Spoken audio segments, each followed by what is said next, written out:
Testing, 1, 2, 3.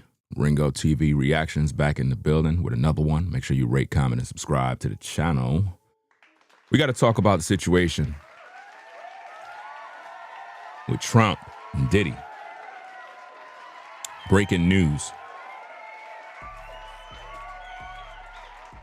Pretty much President Donald Trump says that he won't pardon Diddy. And his reason will shock you. You see, a lot of people don't realize that when it comes to relationships in today's day, friendships, you can't burn the bridges down that you have. You know, if you were cool with someone at one point, you can't turn against them. Because later in life, you may need them. That's why they always say, never burn bridges down. Because you got to cross that bridge one time. You know, in New York, you got the Brooklyn Bridge. You have the Manhattan Bridge, Verrazano. You got all these different bridges. If you burn them bridges down, it's going to be difficult to get back home. You know? Let's take a listen to what Trump said and get down to business. Let's go. Sean Diddy Combs.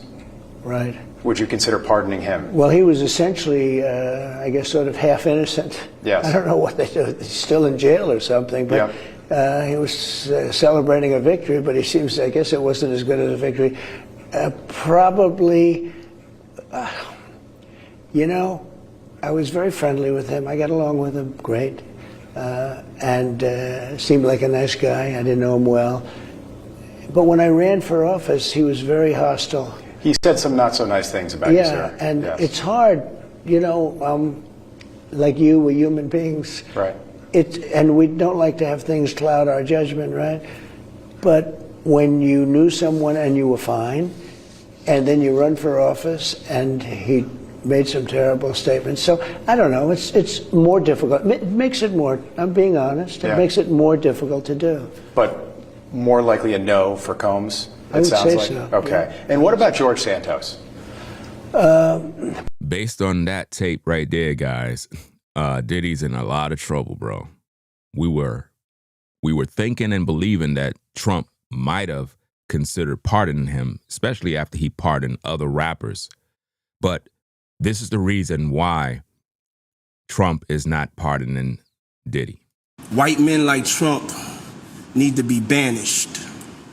White men like Trump need to be banished. White men like Trump need to be banished. I mean, when you make those kind of statements, white men like Trump need to be banished. You're not going to get nowhere with that. And what's so sad about this is that 50 Cent is the one that posts these video clips.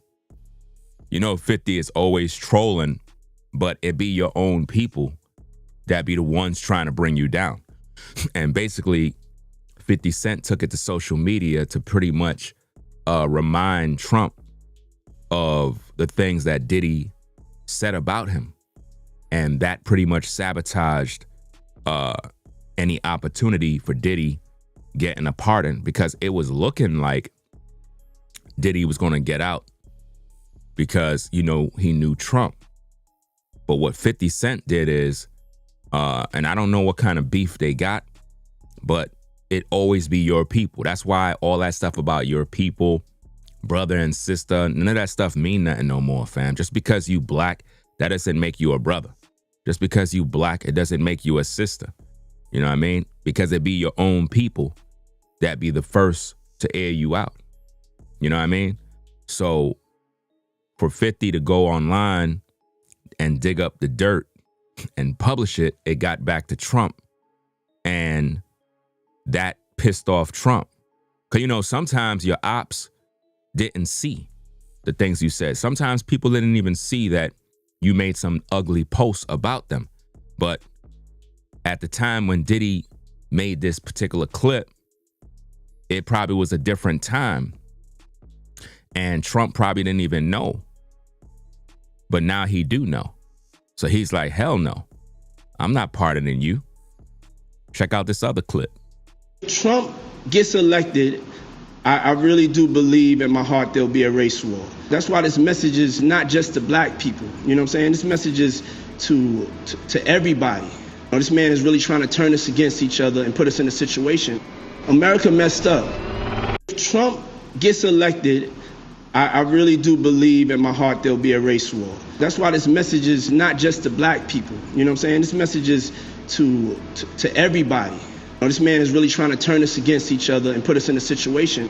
America messed up.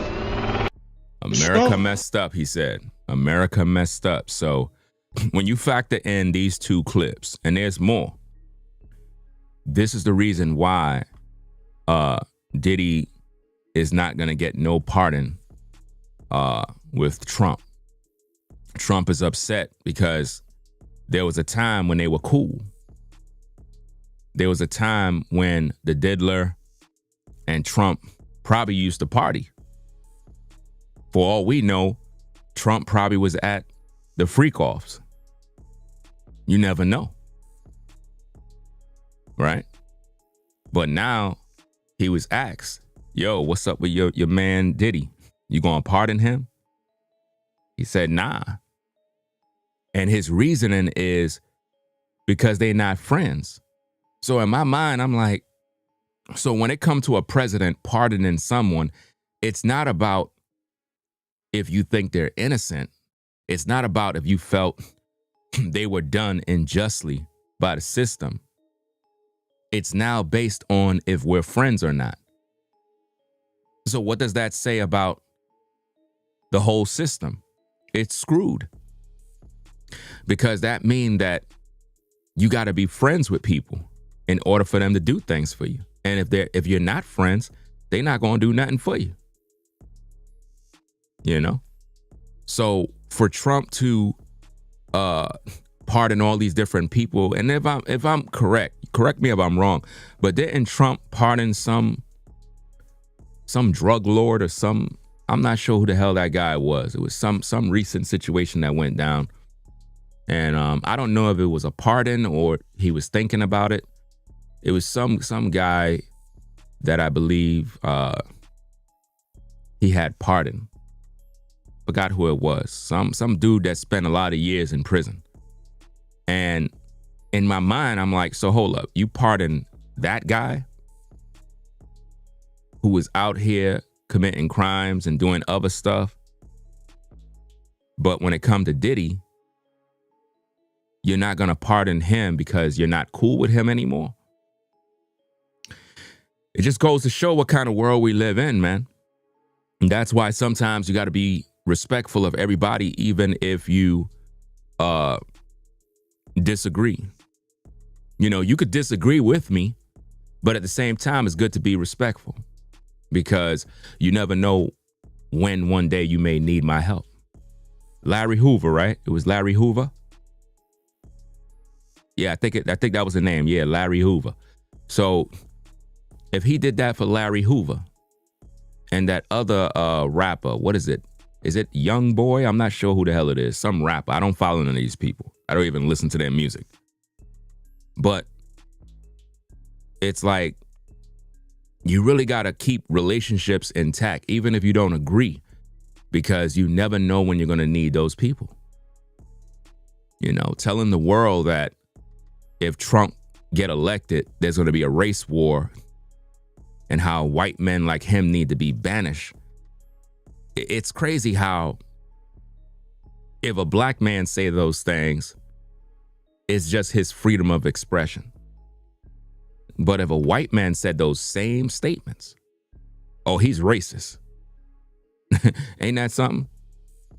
If a white man said those statements, he would be considered racist. But if a black man say it, it's okay. Your words will truly come back to bite you, man. Let's go back to the Trump clip. See what he got to say. Sean Diddy Combs. Right. Would you consider pardoning him? Well, he was essentially, I guess, sort of half innocent. Yes. I don't know what they do. He's still in jail or something, but he was celebrating a victory, but he seems, I guess it wasn't as good as a victory. Probably, you know, I was very friendly with him. I got along with him great, and seemed like a nice guy. I didn't know him well.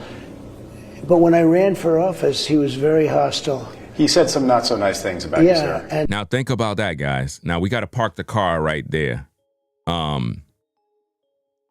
When he ran for office is when Diddy switched up.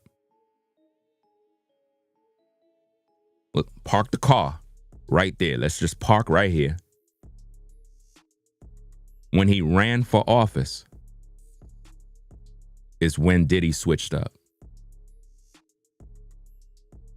How many times in your own personal life you used to have certain people you used to hang out with, you used to be cool with them, they loved you when you were on the bottom. But the minute you got that new job, the minute you upgraded, the minute you started to excel in life, they switched up on you. All of a sudden, they started putting out bad reports about you.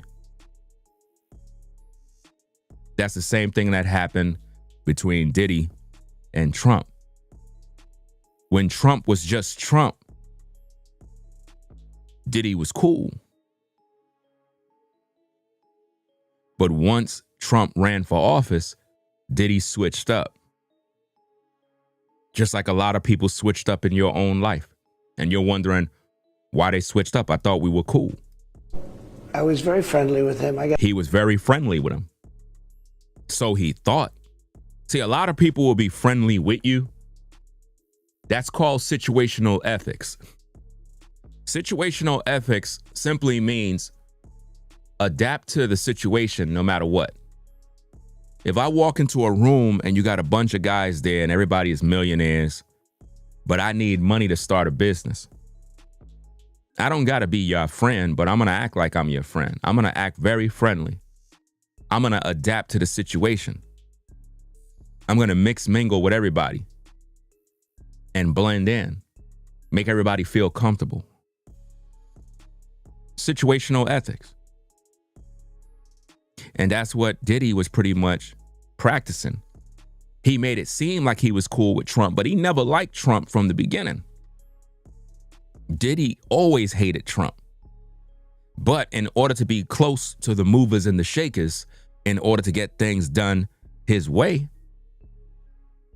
he had to rub elbows with people in whom he felt were possibly racist. I'm not saying Trump is a racist. I'm not saying that Trump is or not. All I'm doing is reporting the news. What I'm saying is sometimes you'll have people that don't like you, but they'll act like they're your friend for a season. Sometimes a whole year, somebody could be in your life. Yo, what up, dog? Yo, you cool, bro? Yo, what's happening, man? Hey, long time no see. But they don't like you. They can't stand you. But they need you to get to the next level. That was his relationship with Trump. But he was celebrating a victory, but he seems, I guess it wasn't as good as a victory. Probably, you know, I was very friendly with him. I got along with him great, and seemed like a nice guy. I didn't know him well. But when I ran for office, he was very hostile. He said some not so nice things about you, sir. And Yes. it's hard. He said some not so nice things about you. White men like Trump need to be banished. White men like Trump need to be banished. Trump gets elected, I really do believe in my heart there'll be a race war. White That's men why this like message Trump is not just to black need people. To be banished. You know what I'm saying? This message is to everybody. You know, this man is really trying to turn us against each other and put us in a situation. America messed up. If Trump gets elected, I really do believe in my heart there'll be a race war. White men like Trump need to be banished. I mean, after those statements right there, guys, there's no coming back. If I'm the president and I see these kind of tapes where you're saying that I need to be banished, bro, that's hate. See, for Diddy to say it, it's cool. But if a white man said that about a black president, y'all would call him racist. Come on now, you would, right? Put a 1 in the chat if a white man, let's say for example, Diddy was president and a white man said Diddy need to be banished. Y'all would say he racist, right? If he's white. For some reason, white people can't even say nothing. They can't even criticize nobody because if they do, they're racist automatically. I don't understand this. Everybody's supposed to have the right to share their opinion, whether they're white or black. But it seemed like in today's day, if you're white and you have any criticism towards a black man, you're automatically a racist. But a black man can say whatever he want and think he gonna get away with it. Diddy thought he could say these things and get away with it. No, these words came back to bite him because 50 Cent aired him out, which means there may have been a possibility that the diddler was going to be pardoned. But 50 Cent closed that door. Now, again, I don't know what kind of beef they got because I don't follow what these rappers and all these people do. But put a 1 in the chat if Diddy and 50 got some sort of beef. Because I don't follow these people and know what they doing and who beef, and I don't got that kind of time. But some of y'all that's in that hip hop world, I don't know, maybe something was said in the past. Maybe somebody robbed somebody's money. You saying, yeah, they got beef? I didn't even know that. I didn't even know they had beef. You know what I mean? But damn, man, it's like, wouldn't that be considered snitching? Like, let's just look at it from a street perspective. If 50 is supposed to be from the hood, from the streets, wouldn't that be considered snitching if you are bringing up old clips to try to sabotage somebody's situation to keep them in prison? Like, think about that. That's like you telling on somebody. It's not just internet stuff. You got to look at it for what it is, man. Remember, we're in 2025. So don't look at snitching from the point of like the year 1999, 2005, early 2000s. Look at it for what it is. 50 did what he did on Instagram to sabotage the release of Diddy because he don't want to see him free. So he went and found old tapes to testify against him. That's no different than 50 taking the witness stand and saying, hey, I got evidence that Diddy said some horrible things about Trump. Listen to this tape. That's like he telling the feds, like, look, we got video. So the way I see it is, I'm just calling it what it is. I look at it like 50 snitched, and 50 pretty much is working with the feds to keep Diddy behind bars. That's the way I'm looking at it. I'm just calling it what it is because they didn't get Diddy on the racketeering. They didn't get him on the RICO. And pretty much I already predicted all of that in my videos. If anybody been watching my videos, I said that he wasn't going to serve life in prison, that he's going to be found not guilty. I actually gave y'all the verdict a day before they released it in the public because I already got wind of the verdict a day beforehand. And everybody thought that he was going home, even though his son, his daughters, everybody was celebrating outside. And then Cassie, I believe her attorney, wrote the judge and said something, and it just messed up everything. It just messed up everything for him, you know. And it's crazy because Cassie was not innocent in this entire ordeal. Like, she loved getting piped down by different dudes. She got over $30 million. It's like, damn, go home and take care of your damn kids. It's like she's still trying to keep him in prison. So it's crazy, man. But if there's anything you can learn from this situation, is even if you disagree with somebody, sometimes it's still good to be respectful. You know what I mean? Sometimes it's good to be respectful because you never know when you're going to need that person to, I guess, pardon you. Because life have a way of putting us in diverse situations where we end up needing people that we normally don't even talk to. How many of you ever been in a situation where your back was against the wall? Somebody you grew up with, you never liked this person, y'all was enemies, but then they end up becoming a supervisor at a company you working for. Or something along those lines where you had to cross paths with them. And it's like, damn, that's the same dude I used to fight with, bro. This is crazy. And it's like, now you gotta meet them now. And it be like that in the world. So for Diddy to come out with this. White men like Trump need to be banished. White men like Trump need to be banished. When you say banished, there's a lot of hate associated with banish. Banish means put to death. So Diddy essentially was saying that he want to see Trump dead. We got to just call it what it is. Diddy, at that moment, was expressing some hate to want and desire to see somebody banished. That's like you watching my content, you want to see me banished. You're basically saying you want me dead. You want my family to suffer. You want me out of the way. So Trump didn't take that lightly. Trump said, hell nah, man. I can't rock with that, dog. Like, when did Trump say he want to see Diddy banished? You got to look at it from that way. You got to look at it for what it is. If somebody tell you they want to see you banished, that mean they want to see you dead. There's no other way around it. They don't want you here no more. You know? And some of y'all might think, well, in context, what Diddy was really meaning was he don't want to see him as a president. You reaching too much. No.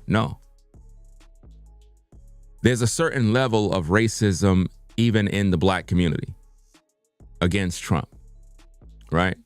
I'm probably one of the only content creators that actually speak on the real and actually am very fair and balanced when I do content. But for the most part, in the black community, there's a lot of racists. That's right. In the black community. Meaning blacks that don't like white people. Black folk love to say they can't be racist. That's really dumb. Like, it don't make no sense. To say that because you're black, it's impossible for you to be racist. It's asinine. That don't make no sense. Black people have, I believe it's a $1.9 trillion spending power in the United States. Black women spend an estimation of $8.6 billion in hair and makeup. Sounds like power to me.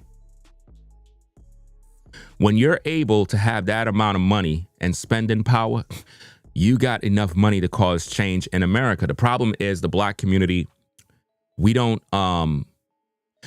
use our money the way other ethnic groups do. If you really think about it, we have a lot of money to spend, but we don't develop nothing. Like we don't put our money into infrastructure. We don't put our money into research, into science, we don't put our money into nothing but designer clothes, luxury vehicles, and jewelry, and weaves and makeup. That's where we put our money into. Whereas the white man, the Asian man, the Arab man, they're developing cities. It's the harsh truth, but it is what it is, man. Think about it. Do your research. Black people have a lot of power economically. We just don't use it. We're the ones making everybody else rich. So what I'm trying to make you understand is that we have to be fair and balanced when we look at these issues. Black people can be just as racist as whites. Let's take away the whole idea of slavery. Let's stop playing games. I'm tired of people talking about slavery. We're in 2025. Please move on. Please move on. Let's stop. You getting money, you got a car, you got a house, you ain't no damn slave. The same job you work at, white men work at that same job too.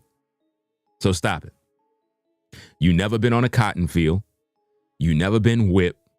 Your ancestors did. So stop living off the past, right? Grow up, mature, so you could teach your children how to be economically sound in this land. But the truth be told, blacks can be just as racist as whites. Because just like you call white people racist and, oh, they don't like black people, the white people that are alive today are not the white people of yesteryear that had black people in slavery. They're the children of those people. So all of us are being divided by, the manipulation that's going on social media, the race war, the tension, all of this other nonsense. I mean, think about what Diddy said here about race war. Trump gets elected, I really do believe in my heart there'll be a race war. Why would he say that? Why would he say there's going to be a race war if Trump is elected? Because you got a lot of social media influencers that hate white people, and what they try to do is they try to keep black people riled up.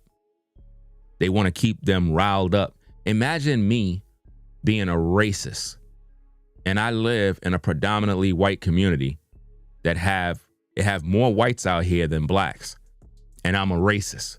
How that look? How that look? How could you coexist around your neighbors and you're a racist? Now, granted, there are racists that may live in the community that I'm at. But guess what? There are also black racists. I have black neighbors that think they're white. I have black neighbors that don't like me. I have black neighbors that think they better than you because they've been there before you. So the truth be told, anybody can be a racist, but he's saying there's going to be a race war if Trump get elected. So he was hating on Trump from the beginning. He didn't want to see Trump become a president. Trump gets elected, I really do believe in my heart there'll be a race war. You can't say that and expect a pardon from Trump after that. None of you would grant someone a pardon if they hating on you like that.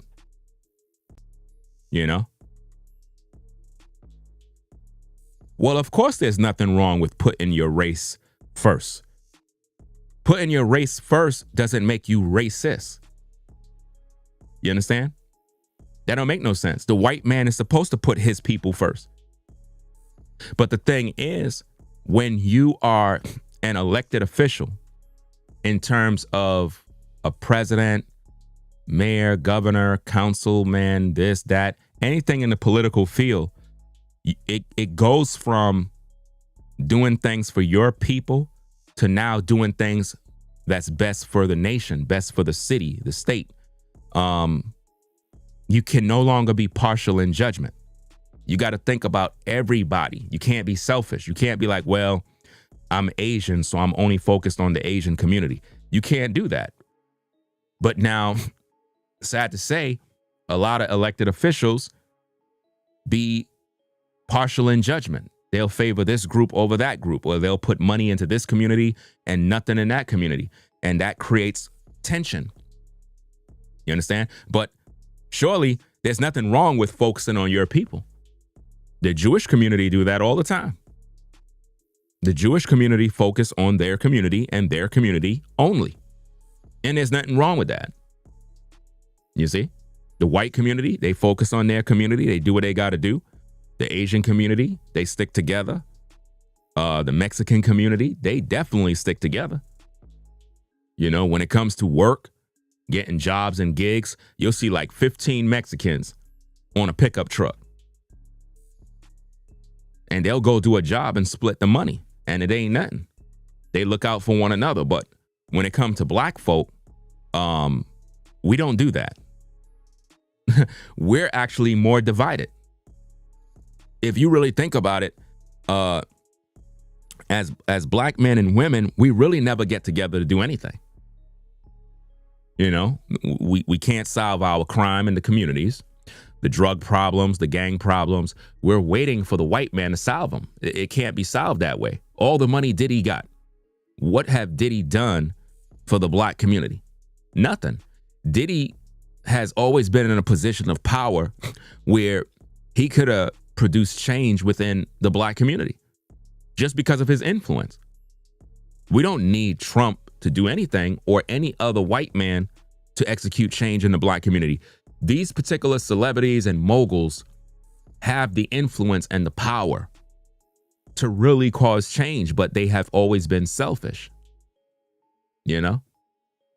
They always been selfish. And this is the problem. We're looking for a savior, whereas the white man is not. Now, of course, most white folks, they support Trump. That's their guy. But remember your day. Remember your time. Whatchamacallit. It's just a situation where you have to think about how we as a people don't see our own issues. We're waiting for someone else to change us. A race war? What how could there be a race war if Trump get into office? All the other presidents were there. Where's the race wars with them? So Diddy hated Trump. Or he was just saying what he was saying for the cameras. Because at that time, he felt it was the right thing to say. You know? But what he's saying here is pure hate. That's why this message is not just to black people. You know what I'm saying? This message is to everybody. You know, this man is really trying to turn us against each other and put us in a situation. America messed up. Trump gets elected, I really do believe in my heart there'll be a race war. That's why this message is not just to black people. You know what I'm saying? This message is to everybody. You know, this man is really trying to turn us against each other and put us in a situation. America messed up. Now, he said that Trump is trying to turn us against one another and put us in a situation. No. And when Barack was running for president, was Diddy at the front line supporting him in videos and stuff like that? Was he doing that? Because what that will show is the hypocrisy that if a person is black, Diddy's all for them. Because I'm pretty sure Diddy probably was pro Barack Obama. I don't believe he said anything negative about, well, Barack needs to be banished. Nah, he was in support of him. So the biggest problem we got right now is that we can't really come together to do anything. The reason why Diddy is not getting pardoned is because of 50 Cent. 50 Cent is the reason why Diddy is not getting pardoned. Because these video clips, 50 Cent put it out. Trump gets elected, I really do believe in my heart there'll be a race war. That's why this message is not just to black people. You know what I'm saying? This message is to everybody. You know, but who's going to start the race war? Why we want to put that energy out there? Why can't we just focus on being positive? Isn't that what Diddy always say he's about? Didn't he call himself love or something along them lines? Diddy always trying to make himself out to be love or whatever. Well, how come he promotes hate? You know, before you talk about race war, you got to explain, like, how is he going to start a race war? Because based on what I'm seeing as an as a content creator on social media, most of you folks that are viewing may not understand the diabolical plot that is going on. So I'm going to explain it to you. A lot of the tension in terms of racial tension, race war rumors, hate derives from social media.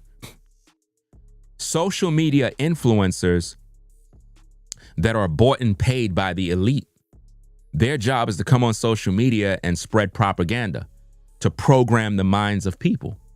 So let's say, for example, you have a black content creator that's a racist. He's going to get online and all of his content is going to be anti-white.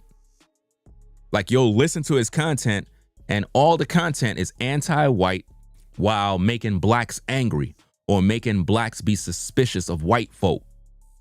You know what I mean? Like, case in point, the situation that happened in North Carolina with the trucker. You have a lot of influencers that are on social media spreading hate, accusing those white men at the dump site of being racist. But there's a new twist to the story that I'm going to report on later on. There's a new twist that prove that it's not the case. But those particular channels, they specialize in getting black folk riled up. You know? Then you have the white influencers who spread their level of hate to rally up the troops. So what happened on social media, you got two different sides.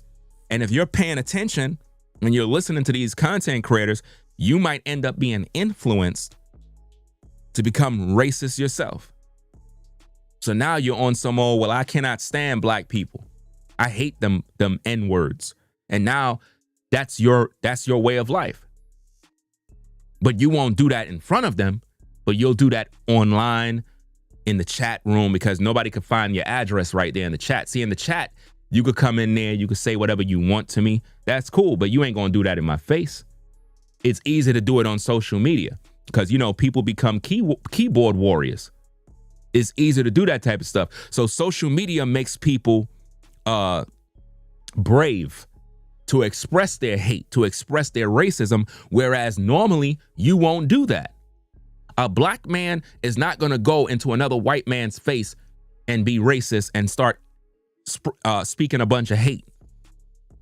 A white man that may not like black people is not going to go to a black man's face or a black man's community and do that. He's just not going to do it. Do you understand? You're not going to do it. But on social media, it gives us the freedom to be racist.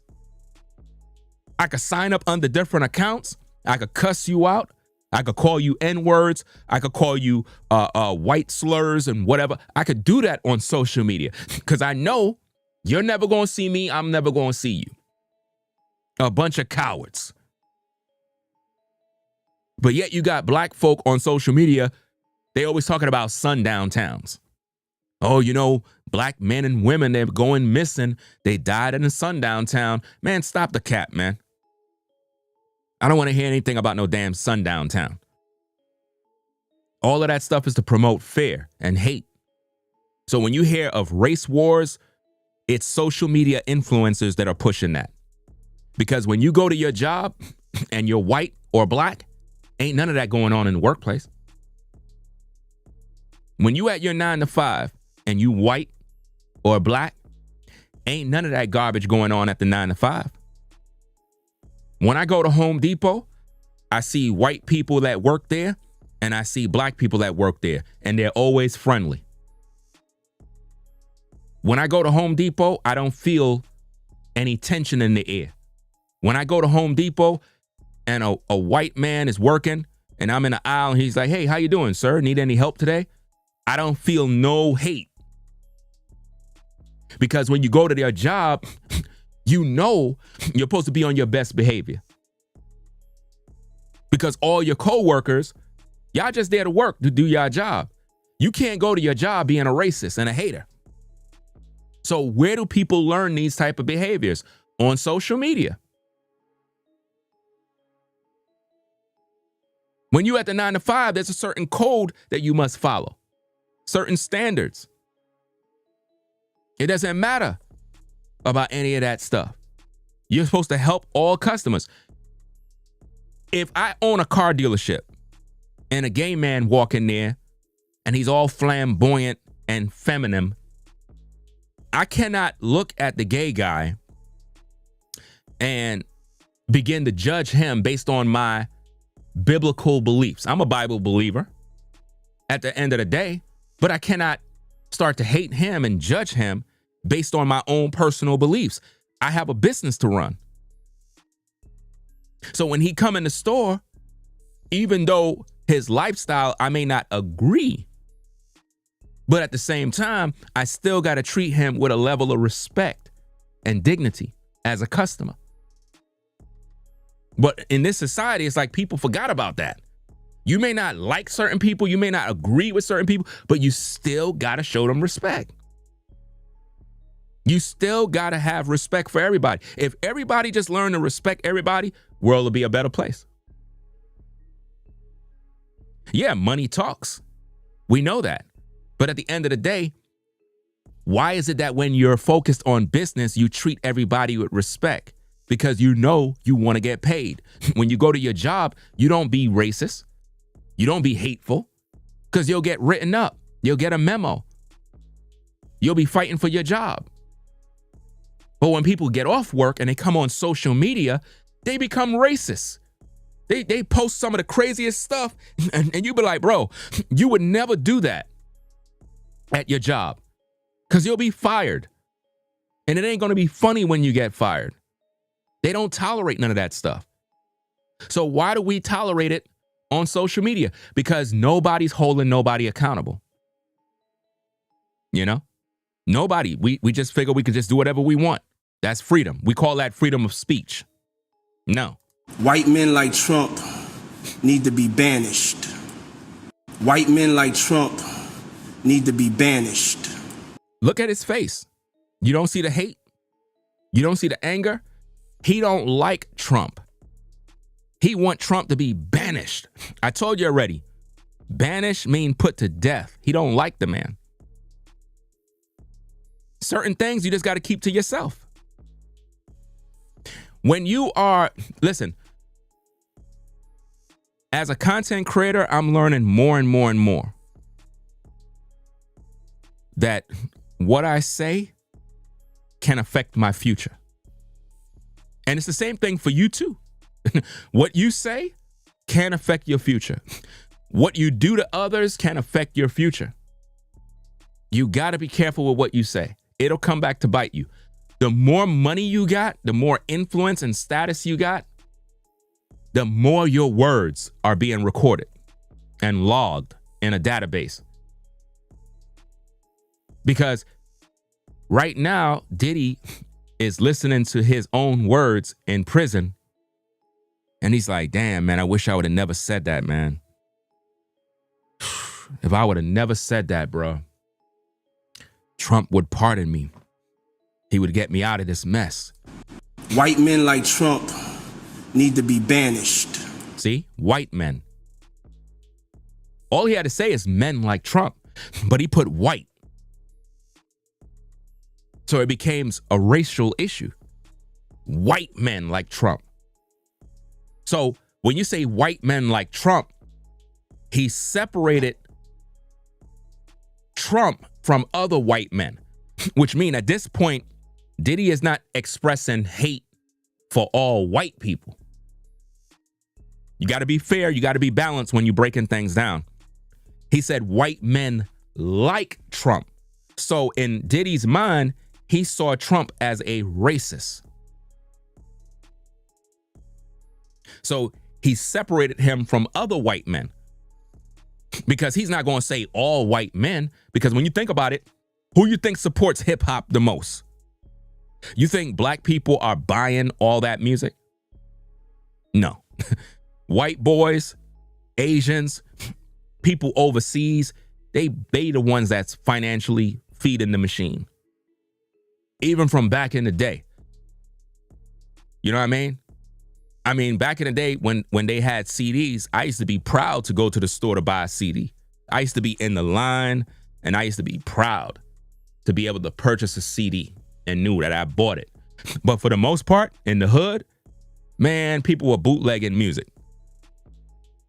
People were bootlegging CDs, DVDs, movies. Black folk weren't spending no money. It was white folk that was spending all the money. That's just the truth.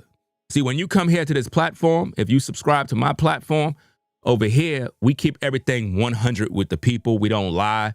We don't gaslight. We don't sugarcoat. We balance out the playing field. We don't focus on this one side or this one side. We don't do that.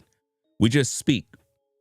And we talk about the things people want to hear and break things down. Right?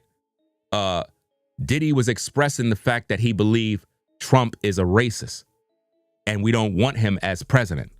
But now here's the real issue. Because of Diddy's power and platform, he should have never said those words, because those words were spoken as if Diddy is speaking for the black community. So when he said those words carried power. It carried weight. That's why when you have certain celebrities that make certain posts on social media, if they got millions and millions of followers, people get upset. In the higher ups, they get upset, and they want those athletes and those music moguls to issue a public apology, because it's like, bro, you're using your power to cause your people. It's like a president speaking. It's like a mayor speaking. Influencers influence people. So if you have an athlete that is highly revered and trusted and loved, if he go on his social media and say, man, we don't need Trump in office no more, that will send shockwaves throughout the earth. Whereas if one of you folks that don't have a platform, don't got no name, don't got no blue check mark, if you were to say something on your Facebook, nobody ain't gonna know. Your words ain't ringing no bells. Unless an influencer take your words and publish it, and then it makes your post go viral. That's when you'll begin to get out there. But sometimes it can backfire on you and you end up losing your job. There have been many people that said things on social media and it end up going viral. It got back to their place of employment and they got fired for it. That's why when you are in the workplace, you got to be very careful of what you do on social media. I mean, when I was on a 9-to-5 grind, I had to be careful with what I do on social media, because they had certain policies and certain things. For example, never try to do content with company logos, like you're wearing your uniform, company hats, and all that other type of stuff, because the company don't represent your opinions and thoughts.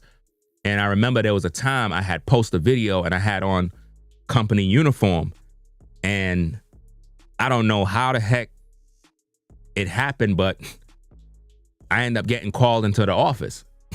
You know what I'm saying? I ended up getting called into the office, and supervisors like, look, we're getting word that you on YouTube and this and that. And I'm like, what the heck? Like, who snitched on me? It had to be probably one of my coworkers, or it could have been the fact that I'm on social media. Somebody didn't like me. They knew what agency I worked for. They probably made a phone call.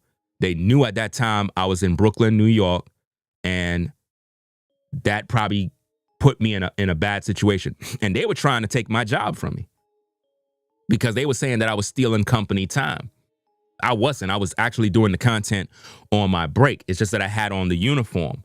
So what I had did is I stopped having on the company uniform when I did my content. I would take like some black tape and cover the name on my hat, and then I was doing my content. So you got to be careful, even being on social media, making comments and statements, even on Facebook, Instagram, because if your company find out, you could get in trouble. I recommend that if you are watching this live stream, and you have a good job, a job you love, a job that pay the bills, take that off of your social media. Don't put on your social media that I work for so and so and so. Don't do that. Because the minute somebody don't like you, they're going to find out where you work, and they're going to contact your place of employment, and they're going to say one of your employees are on social media spreading hate. Or they're spreading anti-Semitism or some sort of, they will do this to you, and it will sabotage your livelihood. Look at an NBA player that made statements in regards to Kanye and the Jewish community or whatever the case is. He had to come online to make apologies and pay fees and fines. Come on, bruh. Just because they're athletes don't mean nothing. You have to conduct yourself a certain way when on social media. If you know your opinion can cause backlash, make sure you're in a position financially where it's not going to affect you. Because if you have a job, they're coming for your job. They're coming for your livelihood. That's the first course of action on social media, is they're going to come for your job, your livelihood, whatever the case is. So in the case with Diddy, these words are preventing him from being pardoned by Trump right now, because Trump was probably ready to give him a pardon. I actually made a video a while back saying that Trump is going to most likely probably pardon Diddy. He never said it. At the same time, being that he was pardoning everybody, I was like, wait a minute, don't he know Diddy? He's going to definitely pardon Diddy. But 50 Cent, because he don't like Diddy, he put out these tapes and it messed up his chances. Trump gets elected, I really do believe in my heart there'll be a race war. That's why this message is not just to black people. You know what I'm saying? This message is to everybody. You know, this man is really trying to turn us against each other and put us in a situation. America messed up. America messed up. So right now, Diddy believed that because Trump is in office, America messed up. And now Trump, he's not with it. And I believe that when they did this interview with Trump, they did it so that he can make his statement public and clear that Diddy is not coming out via no pardon. They didn't just do this interview. This interview was set up to make the American people know that he's not going to pardon Diddy. Sean Diddy Combs, Right. would you consider pardoning him? Well, he was essentially, I guess, sort of half innocent. Yes. I don't know what they do. He's still in jail or something, but he was celebrating a victory, but he seems, I guess it wasn't as good as a victory. Probably, you know, I was very friendly with him. I got along with him great, and seemed like a nice guy. I didn't know him well. But when I ran for office, he was very hostile. He said some not so nice things about you, sir. Yeah, and Yes. it's hard, you know, like you, we're human beings. Right. Notice what he said. We're human beings, meaning his feelings was hurt. Meaning, okay, yeah, I'm the president. I get it. I have power to do this, but I just can't. The things that Diddy said about me, I can't let this guy, I can't. Listen to him. He was very hostile. He said some not so nice things about you, sir. Yeah, and Yes. it's hard, you know, like you, we're human beings. Right. And we don't like to have things cloud our judgment, right? We don't like to have things cloud our judgment. See? But when you knew someone and you were fine, and then You knew someone when you were fine. In other words, when Diddy and Trump was cool, right? fine, and then you run for office, and he made some terrible statements. So I don't know. It's What it says is Diddy was never his friend.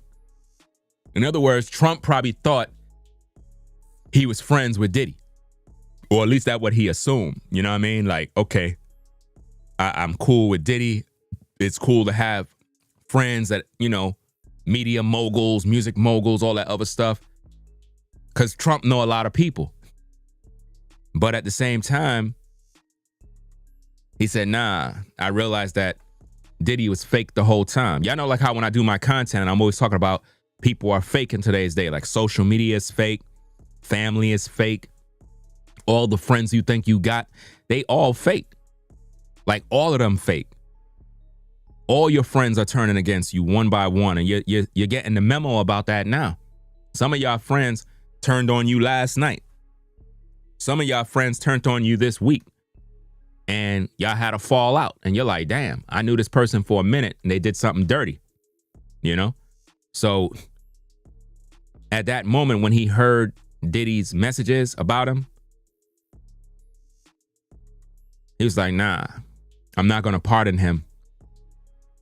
Because 50 Cent most likely had some people send him those messages. Like, yo, Trump, before you pardon Diddy, check this out. Look at these tapes. I don't know if you've seen this. So if anything, 50 is a snitch. At the end of the day, he's a snitch in my opinion. Because he messed up Diddy's opportunity to get out of prison.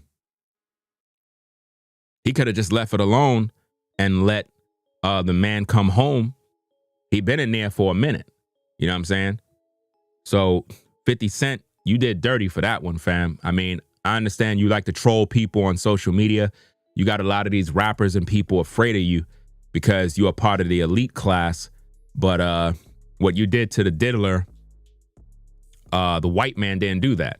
That's why when black folk are always talking about white people are the devil and they're racist, you know, I don't rock with all of that stuff because we got black devils in the community too. You know like how you have black Hebrew Israelites, they be on the corner and they be saying the white man is the devil all day. Notice they never say the black man is the devil. Like why is it that the Hebrew Israelites are always saying that the white man is the devil, but they never talk about the black devils that are in the community selling drugs and the black community gang members, that the devils in the black community? How come we never hear about that? You know? And see, again, influence is power. If all black people are hearing in the black community that the white man is the devil all day, slavery, slavery, slavery, racism, racism, white men are racist, and we're hearing that all day, what we're going to focus on is white people being the enemy and not the black man. But yet in the black community, who's selling the drugs? The black man. Who's gang banging? The black man. Who's violating the women? The black man. Who's not taking care of their kids? The black man. And I'm not saying all black men are not taking care of their kids. Those of you that are real fathers who take care of your kids, we salute you. You have white men that don't take care of their kids. You have single mother white women in America. Believe it or not. Some of y'all might think all white women have a husband. No, there's a lot of single mothers in the white community. There are women in this community that are single mothers. You understand? And they're white. That's right. You got white women that had kids by 2 or more men. It's just that in the black community, we like to shame the black woman by saying, oh, these single mothers having babies out of wedlock, like if it's only black women doing this. No, you got women of all walks of life that's doing the same thing. But my thing is, in the black community, we don't clean up our own issues. We tear each other down. And that's what 50 Cent did to Diddy. He heard the rumors that Trump was possibly going to pardon him, and he sabotaged it. Similar to some of you were trying to get the promotion on the job, and the minute you put your paperwork in, one of your coworkers went to the supervisor to sabotage your opportunity. Put a 1 in the chat if you were sabotaged by a coworker. Sabotage, even by a supervisor. Supervisor set you up. You were about to get promoted. You were about to get the new job. You took the exam, you did this, you took that. Next minute, you getting memos in your folder. We're talking about memos. They writing you up. You just got, listen, you passed the test, you passed the civil service exam, you're on your way out of that job title. All of a sudden, your supervisor called you to the office. We're writing you up. Why?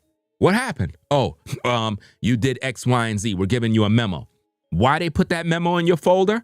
So that when the application, when you pass the civil service exam, I know how this goes because this happened to me. My folder have always been clean when I was on the 9 to 5. Great career, great job. You know what I'm saying? I didn't even call it a job. It was a career. Making heck of a good amount of money. And I end up losing that job, not because I did anything wrong. It was because of the pandemic. I didn't want to take that shot. I was like, hell no, I'm not doing it. They was like, okay, you got to go. I was like, okay, cool. Because I seen other people took the shot and they end up dead. So I'm like, I'm not doing it. You know? But I had nothing but letters of recommendation in my folder, awards, all sorts of positive things. And I remember when I got the particular job where I was promoted, once it was time for them to call me, all of a sudden I get like 2 memos. I'm like, what the hell I do? I'm one of the best workers. How I get 2 memos? I went to the union bugging. You know what I'm saying? I had to continue to fight. Union didn't want to do nothing for me. I'm like, yo, these are bogus memos. I wasn't even there. My name is not even in the logbook. Why am I being penalized for something I didn't do? They literally was trying to frame me so I don't get promoted. They wanted to keep me down. They wanted to keep me in the same job title. They didn't want me to advance.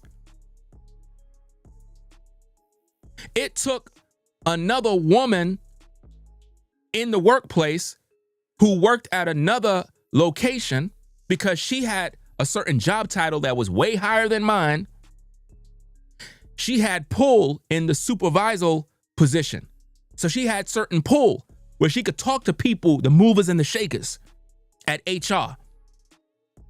And she put in a word for me because I told her my situation. I was like, yo, they trying to keep me back. She was like, nah, that's not going to happen. That's why I always say it's good to know people. She put in a word for me. She said, don't worry about it. You got it. I was like, what? She was like, you got it. Don't worry about it. Don't even worry about those memos. I'm going to take care of that. Those memos disappeared. They took them things out the folder. The union couldn't even do that for me. But I contacted that sister. She got them things out. She made some calls. They took them things out my folder and I end up getting the job. You know what I mean?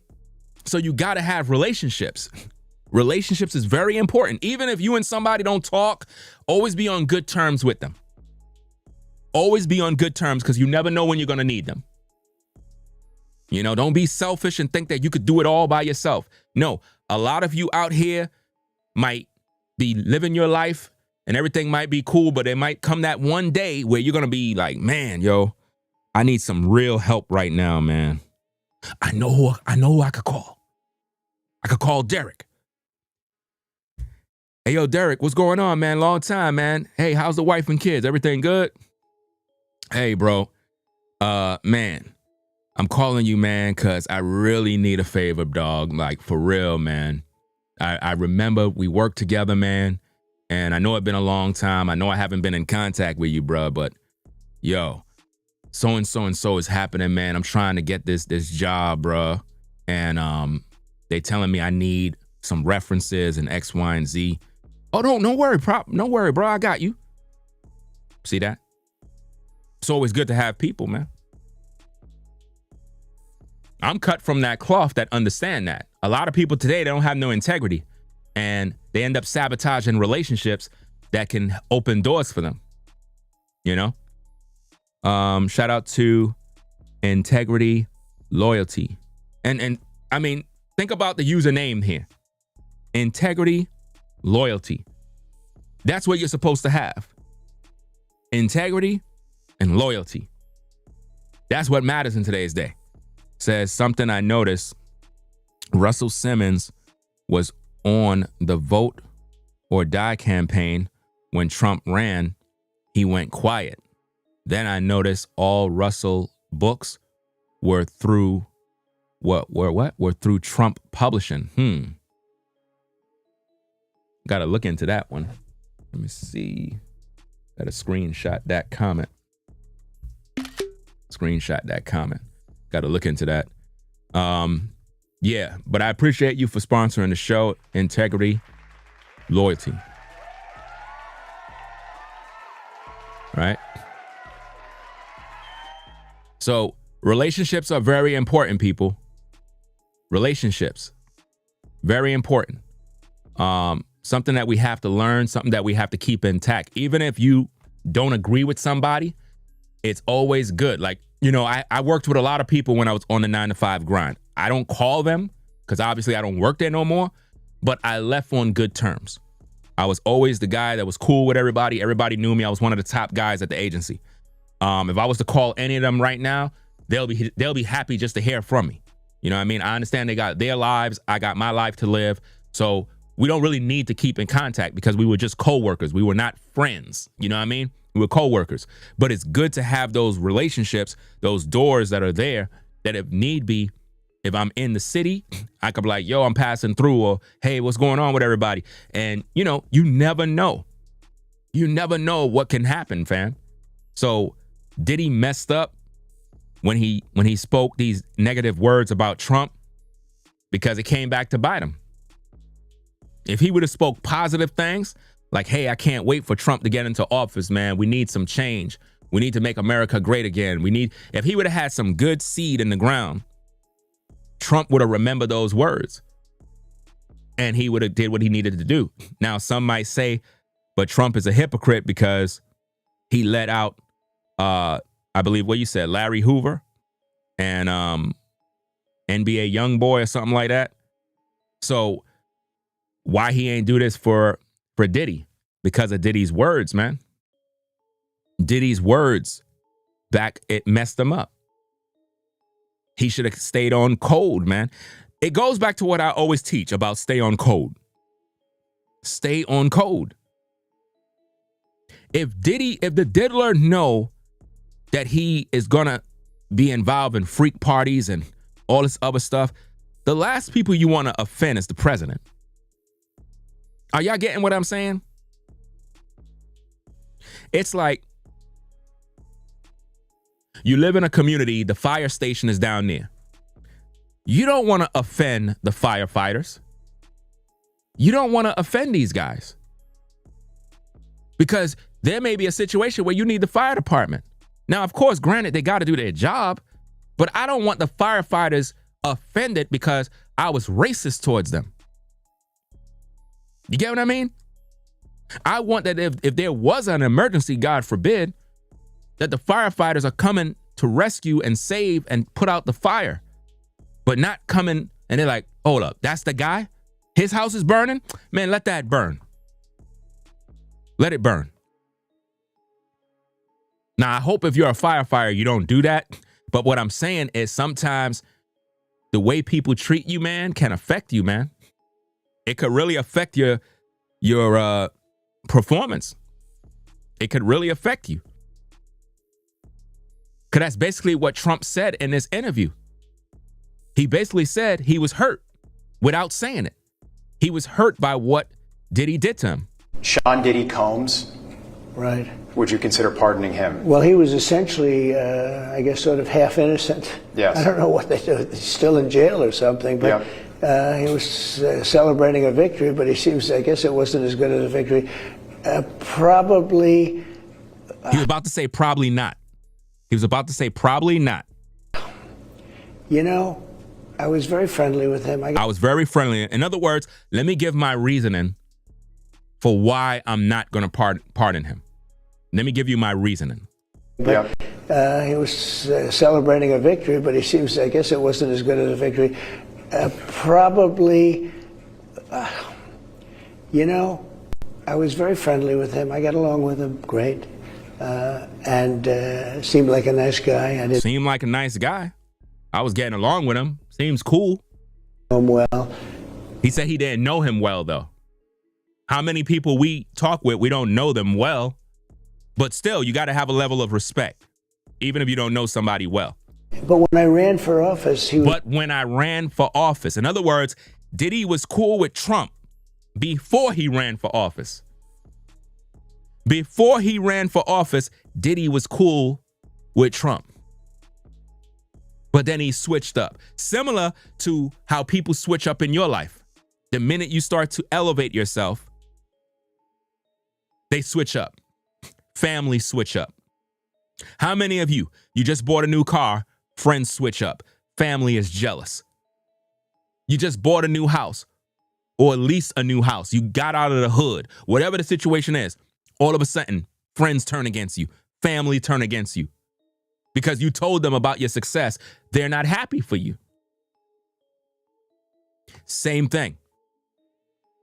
When Trump wasn't running for office, the diddler was cool with him. Once he saw that he's going to be president, he said, nah. Seemed like a nice guy. I didn't know him well. But when I ran for office, he was very hostile. He said some not so nice things about you, sir. Yeah, and Yes. it's hard, you know. It's hard to want to pardon someone who disrespected me so much. That's what Trump is saying.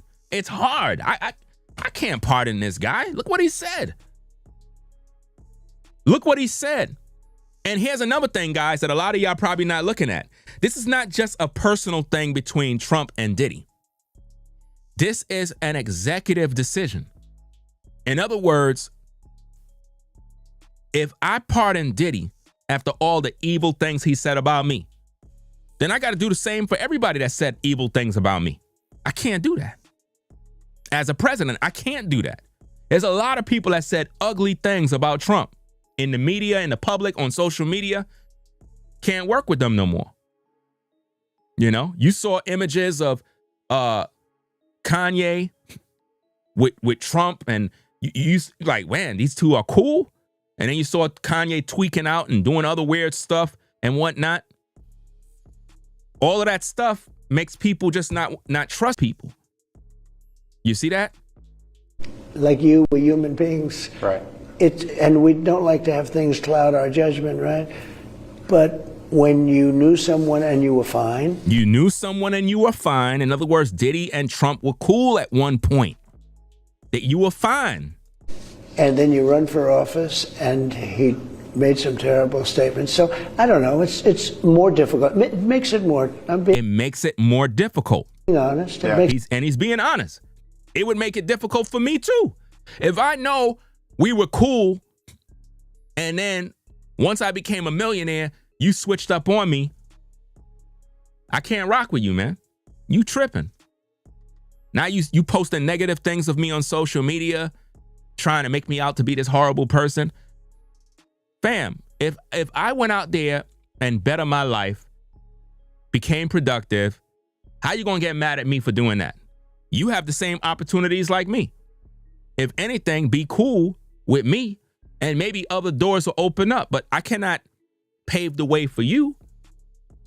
If anything, learn from me. Don't hate me because you're jealous. That's crazy work, bro. It's like, look, all of you had to work hard for what you got. Nobody was in there to give you a damn thing.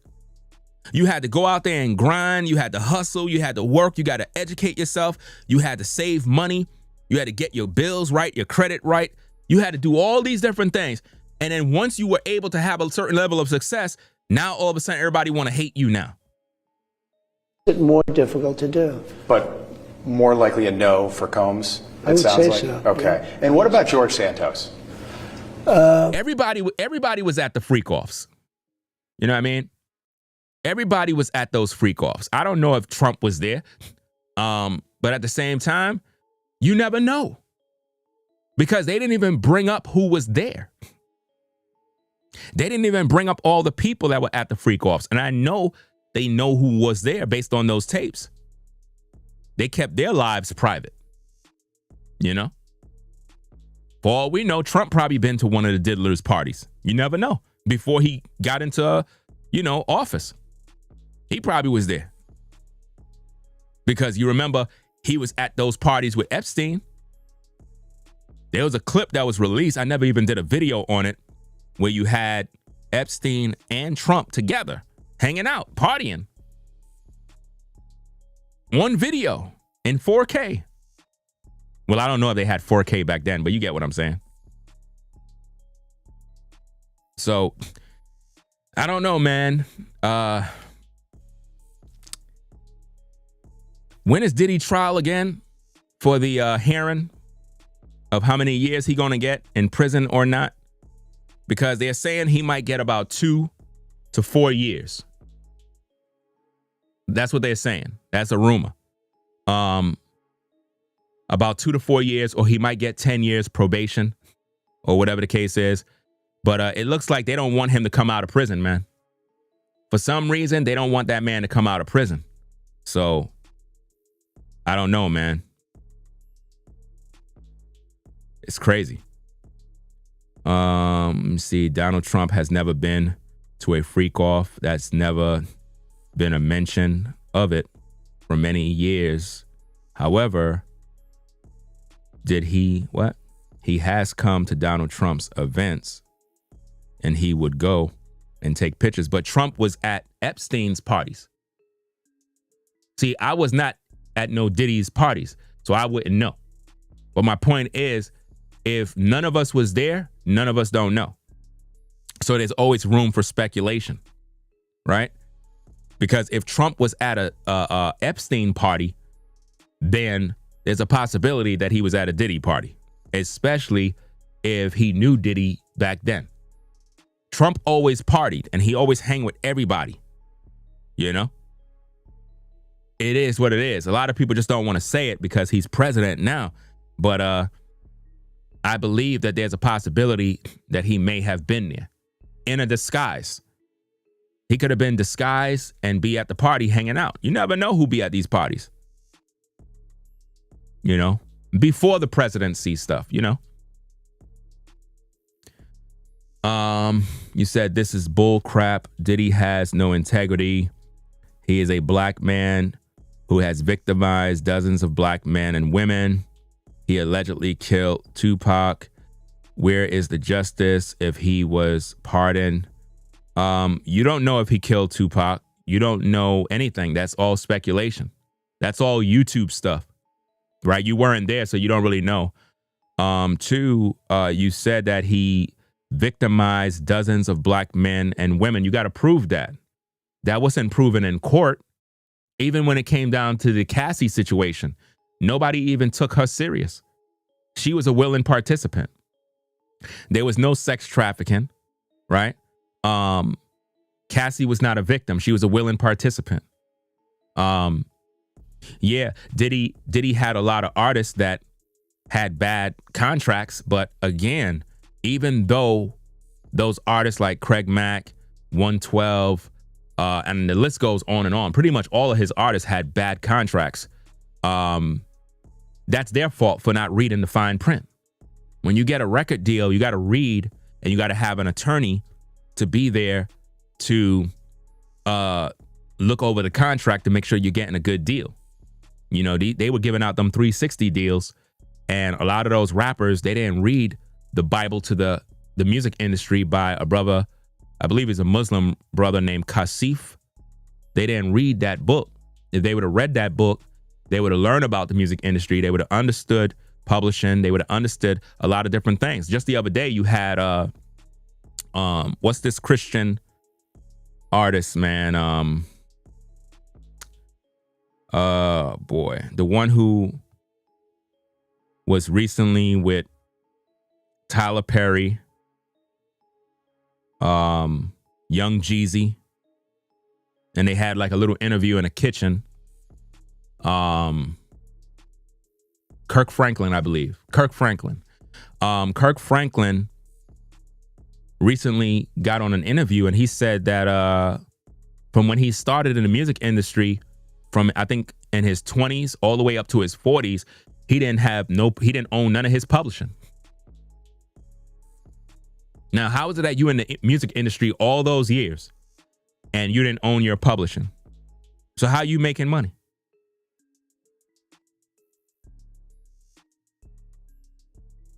How are you making money?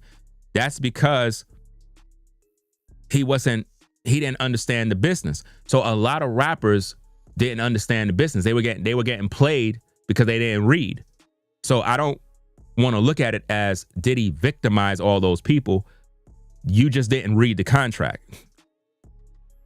You didn't read the contract, no matter how you see it. Listen, guys, When you go to buy a house, you got to negotiate these deals. When you go to buy a car, you got to negotiate these deals. If you don't know what you're doing, you'll end up getting played. Business is business.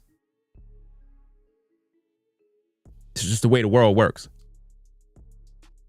If you don't know how to negotiate and speak and have knowledge of a thing, people will take advantage of your ignorance. Ignorance don't mean you're stupid. Ignorant means uninstructed, uninformed, unaware. So if you're unaware of what you need to know, if you're uninstructed, where you're not experienced, if you don't have any knowledge, people will take advantage of that. You know?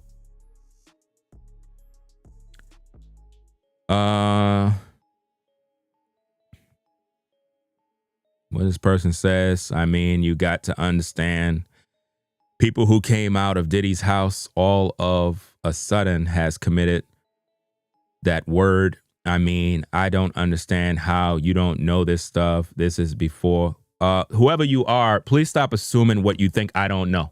I know more than you, right? I just choose not to waste my time talking about everything. You don't know me. I have over 3,000 videos on this platform. Have you watched all my videos to know what I know?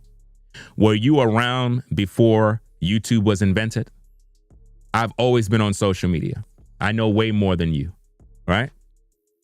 So, and I'm not reading all your comments. If you think that I'm reading them, I'm not, right? I don't like when people come into a live chat and they just start to say things like what you think I don't know. I know more than you. That's my job. This is a business. My job is to know what's going on. All right. I'm a music producer. Just in case you don't know, I'm literally in my recording studio. Right. I know all about the music industry. I know all about every artist there is. I practically have every hip hop album. Yeah. I literally collect music. I know about all the news related to the industry. I'm well informed and versed in these topics, right? What you don't know is me, right? So don't assume what I don't know. All right. Yeah, I'm not gonna waste my time even paying you no mind. I got better things to do. So guys, will he ever get pardoned by Trump? I don't think so. I don't think so, because Trump made it very clear that he's not doing it. You know, he's not going to do it because Trump feels some type of way. He must have wanted to be friends with Diddy, and Diddy showed his true colors. Similar to people that you meet in the real world, where one minute y'all were cool, next minute they did something goofy, and it's like, damn, bro, I thought me and you were cool. How you going front on me? And I help you? Think about how many times Trump helped Diddy that we don't even know about. Think about that. He probably helped him a lot of times, man. Why is this person still running their mouth, man? Y'all, listen, some of you folks, man, you got to understand something. I don't care about none of your comments, right? You are wasting your time, right? Nobody's reading them. Nobody paying you no mind. So right now, you're just talking to the people in the live chat. Just don't do anything out of pocket, because then I'll have to deal with you. All right. So it looked like Diddy is just going to be having to go to court to get his sentencing, and that's pretty much it. So it don't look like there's no room for him getting pardoned. You said, well, get off if you're not paying anybody any mind. Let me get you off. Now you're blocked. Right? It don't make no sense you be here. It's my channel. It's my platform. I do what I want to do. Right? You're here because you're listening to me. Right? If you don't like it, leave. It's just that simple. I'm a grown man. I'm not your child. I'm a man. You're going to respect me. And if you're not, then you got to go. It's just that simple. Similar to what Trump is doing. You know, Diddy disrespected Trump. Trump said, I'm not pardoning you. It's just that simple. you know? So at the end of the day, his fate is in the court system. It's up to the courts at this point, y'all. You know? His freedom is going to be determined by the court now. Why is this person still running their mouth in the chat, bro? Like, damn, you don't got nothing to do? You just like arguing with people? Like, you don't got nothing to do. This is what social media does, bro. Social media literally got people crashing out, bro. Like, you literally writing novels in the chat. You should write a book. With all that time writing and typing, you need to publish a book or something. Make some money. Because I'm not even reading your comments. I just kind of glimpse and I'm like, you still typing away. Like, nobody ain't listening to you. Or you already done said what you had to say. And once I see people assuming things about me that I don't know, you don't know what I know. I know a heck of a lot more than you when it comes to the industry. You know what I mean? I've been on social media way before YouTube existed. I've been on YouTube since 2006. YouTube started in 2005. I've been here since 2006. Before YouTube, I've been on all the public forums for years.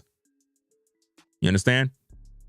Even when Aaliyah died, I've been on the public forums talking about her death and how they killed her. All these different people. I've covered all these stories. It was actually a black woman that introduced me to YouTube because she knew that I love to do content. And she was like, hey, there's this site called YouTube. You can make videos and stuff. I was like, videos? For real? You could post videos online? I never heard of such a thing. I didn't know we could do that. It was only like the mainstream media that was able to post videos on their websites. So when we found out about a platform where you could upload videos, that was a game changer for me. You know?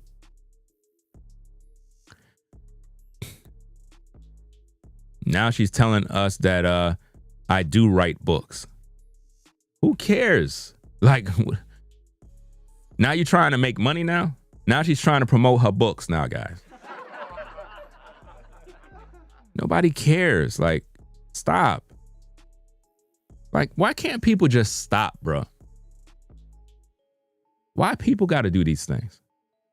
Why black folk always got to be trying to prove themselves and always got to have the last word and stuff like that?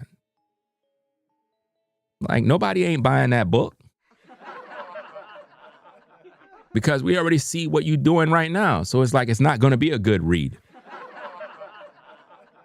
If nobody's listening to you right now or reading your comments, why they going to read the book? It's crazy work, bro. Come on now, dog. Come on, man.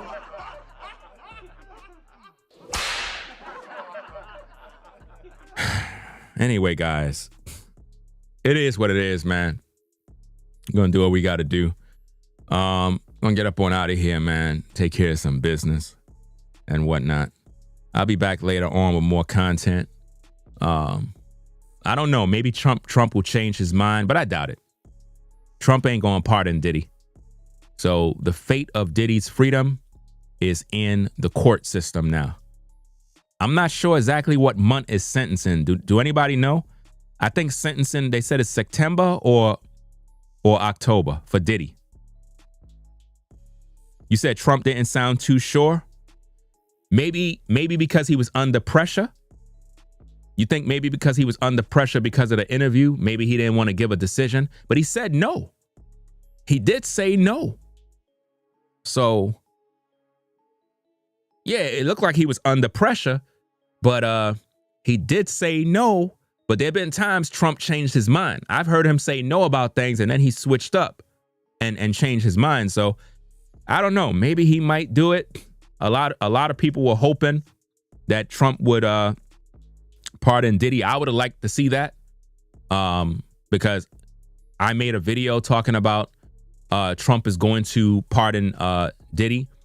And he never really said he was going to.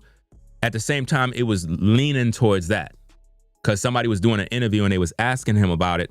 And it was almost like he was saying he's considering it. He never gave a definitive answer, but he was considering it. But in this interview here, he said no. So I don't know.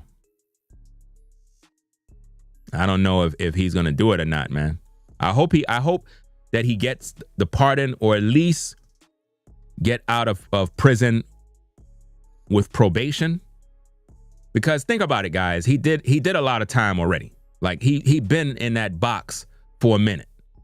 And for a guy that wealthy to be in prison for like what, a year or two? Like how long he been in there? Like a year or two? You know? I don't know.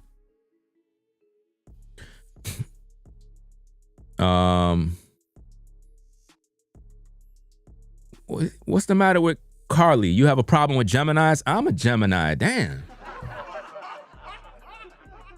So you agree that so you saying that I always switch up too? Damn, bro. My birthday was just June 1st. I'm a Gemini too. Isn't Kanye a Gemini too? Like,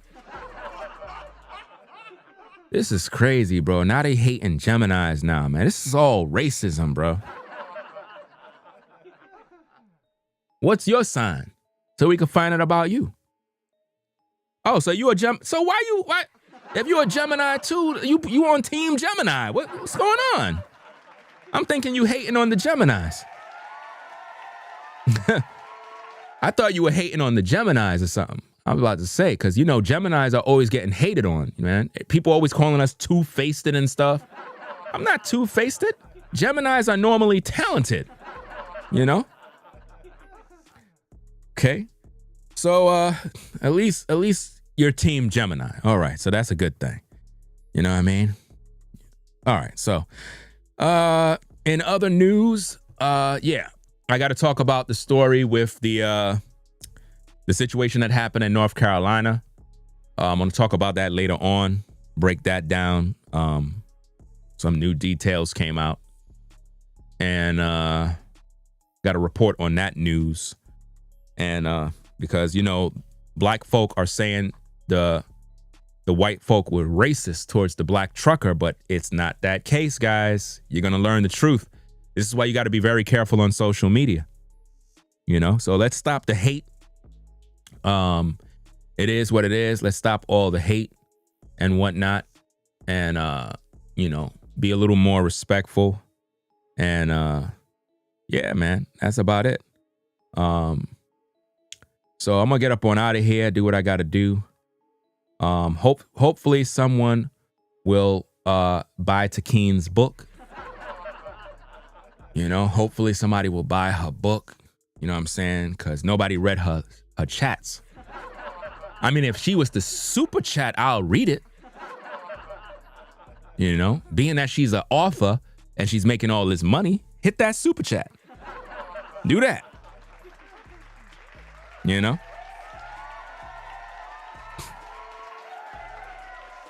Because I know you still in the clouds listening. I can see you. You still in them clouds listening. I know you out there. They always in the clouds listening, fam. You know? Yeah, so that's about it, guys. We're gonna get up on out of here, do what I gotta do, man. If you're on the road, drive safe. Shout out to all my truckers out there on the road. You know what I mean? Shout out to all the truckers.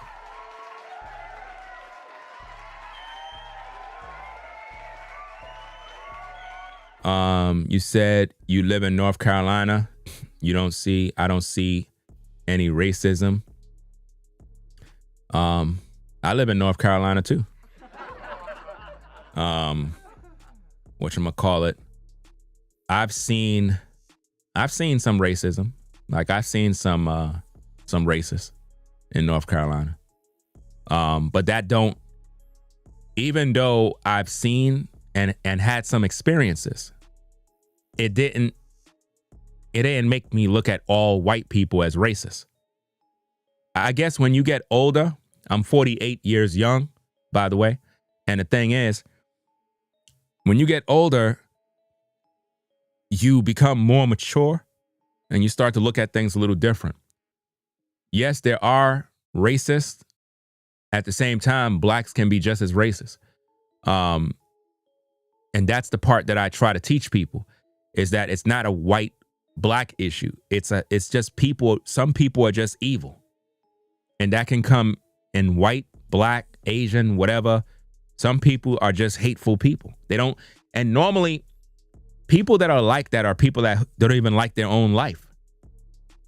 There's no way you could tell me that you're a good person and you're a racist. You know what I mean? Like, normally it's people that hate themselves. That's why they hate others. You can't say you like or love your life, but you hate people. You know? A good person that treat everybody kind and good is a person that loves themselves. They love their own life. So if you're a hateful person, it's because you don't like yourself. You don't love yourself. You don't even love your family. So I can't expect you to treat me good when you don't even treat your family good. You know? It's just the way it is.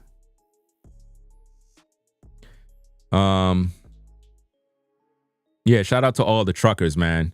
Without you guys, without you ladies, because you know you got ladies that are truckers too. Without the truckers, man, we'll be in trouble. We will be in trouble.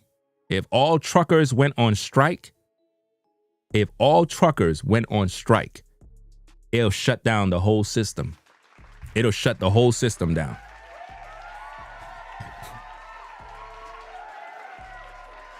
We'll be in a big mess right now. So shout out to all of y'all, man. The work that y'all be putting in, driving cross country, up and down, man, that's a lot of work, man. Sometimes you got to take time away from your family to be on the road. And then you have a break where you can stay home. That's a lot of stuff, man. You got to be a specific kind of individual to do that job, to be on the road. And then you got to deal with idiots on the road doing dumb stuff, like cutting in front of your truck to capture the exit. Cut you right off, bro. I seen some stuff on the road, bro, that I'm like, bro, this is crazy. I seen a trucker, he there doing his thing. This car was next to him the whole time, and then when they were getting towards the exit, went around the truck and then cut the truck off to go through the exit. I'm like, what the hell you doing? What are you doing? Why don't you just get in the lane of the truck? It's almost like they did that on purpose, bro. People crazy, man. And you guys, man, stop brake checking these truckers, man. They can't just stop their truck. They can't. They can't just press on the brake and stop like how you are in a car. The truck is not going to stop in time. They're going to wreck you. So all that goofy stuff y'all be doing on the road, man, y'all better stop that mess, bro. For real, for real. I seen a trucker ran a car off the road because the car was doing crazy stuff. And I always saw these type of things on YouTube. I didn't think that stuff really happened out here. The dude was brake checking the truck and doing some stupid stuff, swerving this way. The trucker would go this way, he would go that way. And I'm like, listen, man, let me just stay here and just watch the show. Next minute, the trucker, like he fishtailed the car. Car went damn near into the damn ditch. Trucker kept going, fam. I was like, good job. He kept going. He ain't stopped.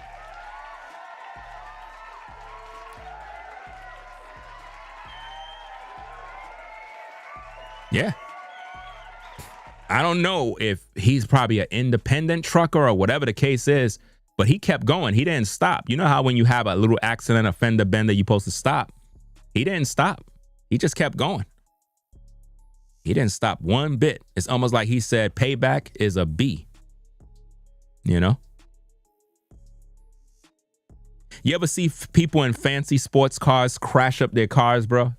You ever seen stuff like that? Seen this guy, he had a what do you call that damn car? The hell's these cars, man? Something cat, something Hellcat. And he was on the road with some other guys. He was in a Hellcat vehicle, and two other guys had modified, what is this thing, man? One had a Ford Explorer ST fully modified, and the other one had, I'm not sure if it was a Durango or what is that other car, man? It's by Jeep. And they modified it. They modified the car. Trackhawk. Trackhawk. It's called a Trackhawk. Yeah, a Trackhawk. Fully modified. They were tearing up the road, swerving in and out of traffic. So we watching them like, oh, snap, yo, look at them, yo. I ain't gonna lie, the cars was nice. They got in the front, they kept going. Next minute, we see the Hellcat car on the side in the ditch. Wrecked up, bro. I was like, oh, man. Man, yo, he wrecked his car, bro. And you had the other two dudes parked up on the side. I was like, man, yo. That was messed up, man. A nice car, bro. Wrecked. Why? Because you're showing off. Stop showing off, guys, man. Stop the showing off stuff.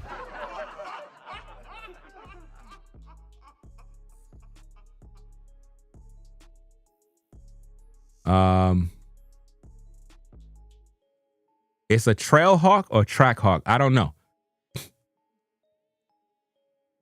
I know it could be modified. You can modify the crap out of those cars and do that. I'm not the only modification I'm gonna do is it's about 3 modifications I'm gonna do on mine, but I'm not doing that right now.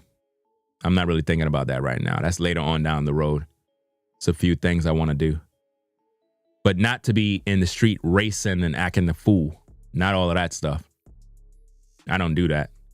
Even if I had like a fast car, I wouldn't be doing all of that goofy stuff, revving engines and acting. I don't got time for all of that mess, man. I don't know. Maybe everybody's rich and they got money to waste, but I'm not trying to wreck the vehicle, man.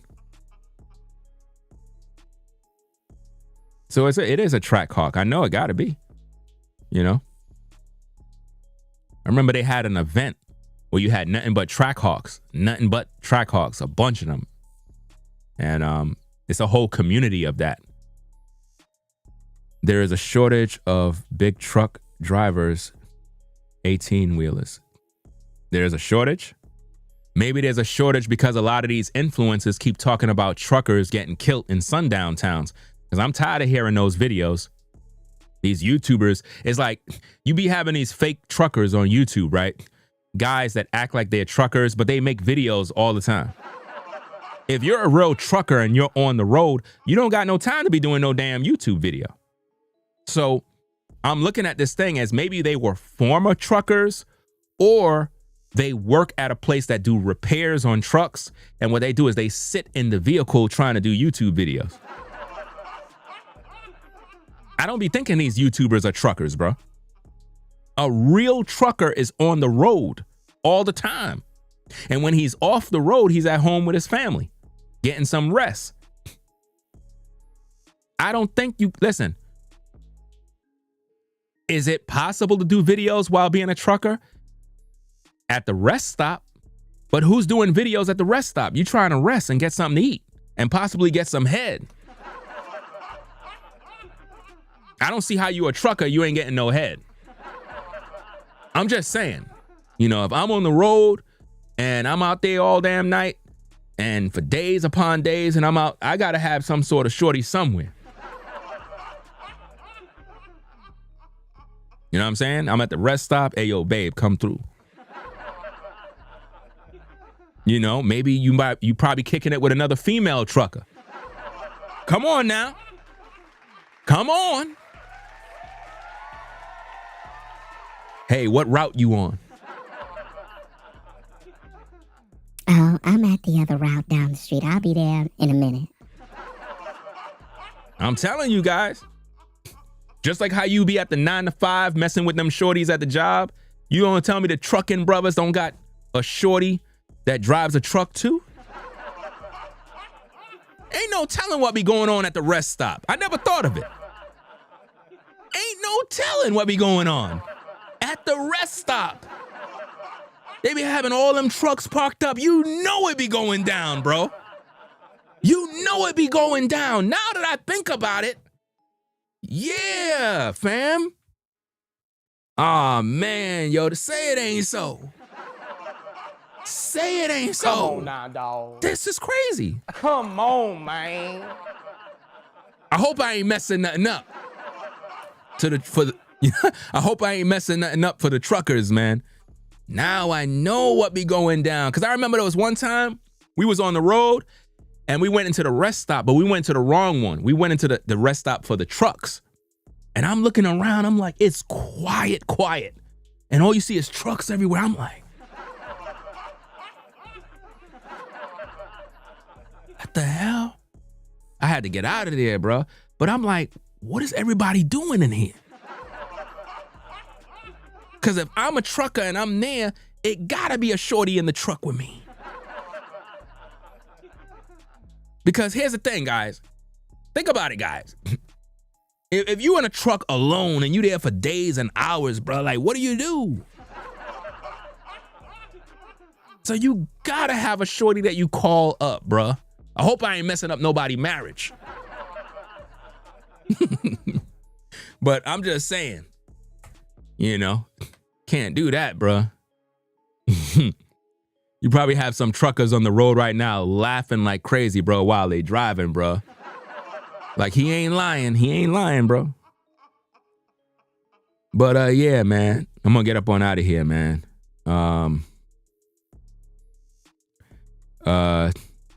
You said the truckers be having freak offs. Hey, you never know. But yeah, we gonna get up on out of here, man. Do what we gotta do. Let me see.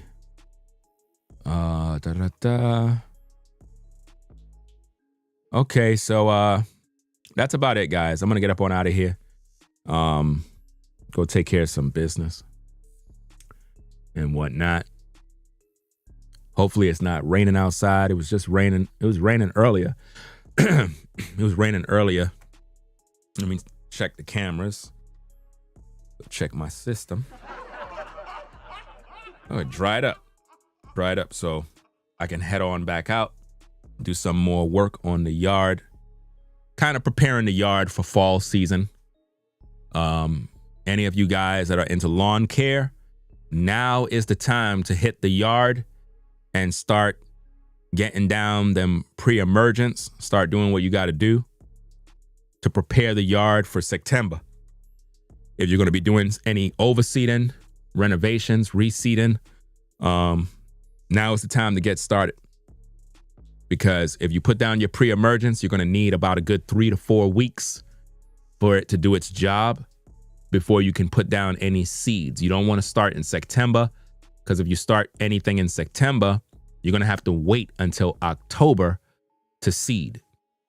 So you want to do it now. So once September hit, fall season coming in, now you can lay down seeds early September, mid-September, and by October, you'll have a brand new yard and all of your neighbors will be jealous.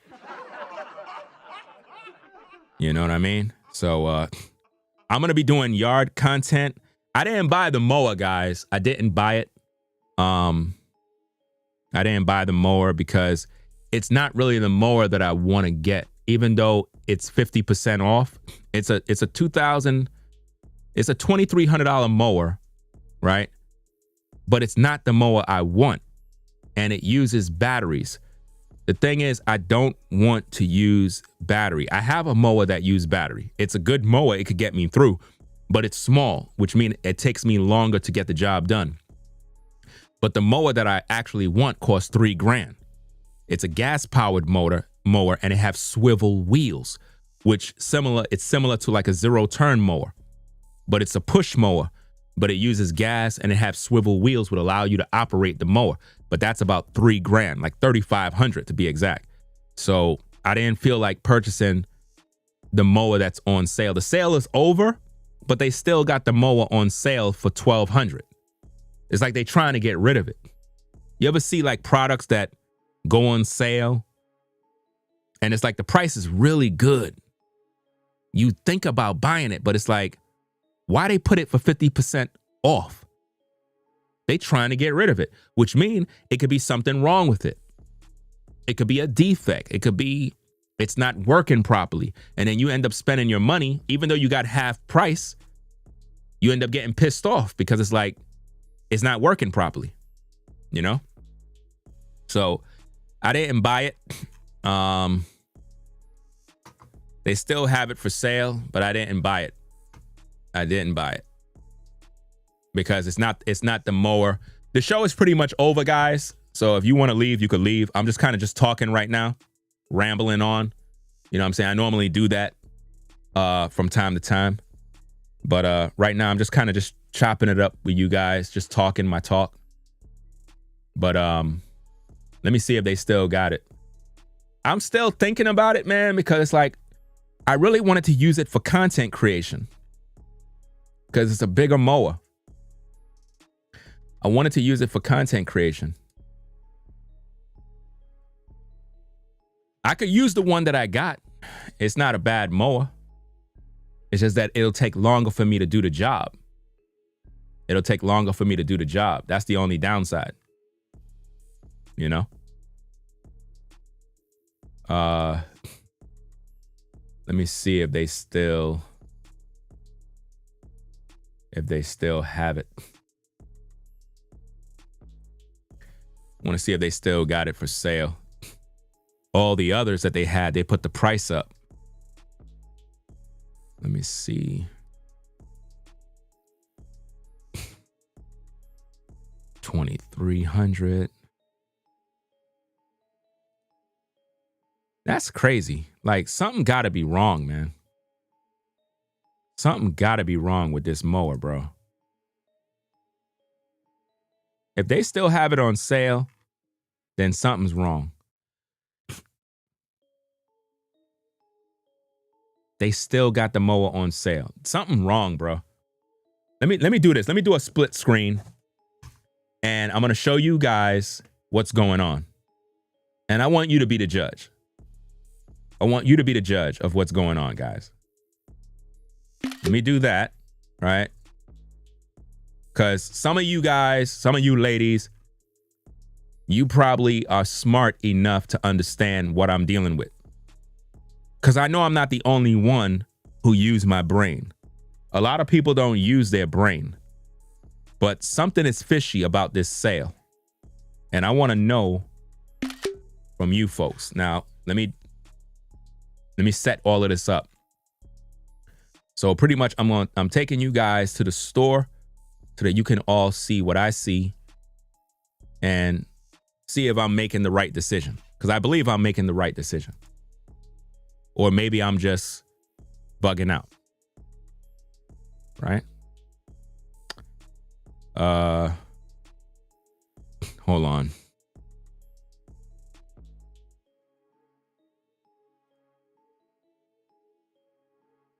All right, I'm going to also put the mower that I actually want on the screen as well so that y'all can see that too.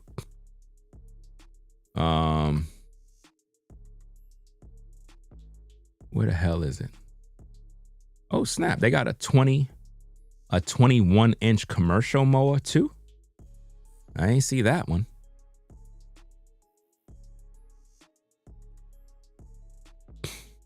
Hold on. I forgot that I'm in a vertical live too. Swivel wheel 30-inch mower. Let's see if this comes up.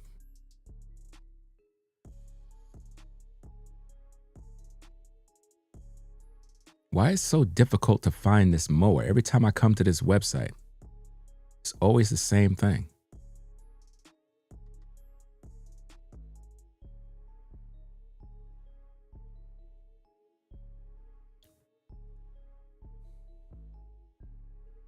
I'm gonna have to put that mower in my favorites because it's always difficult to find it.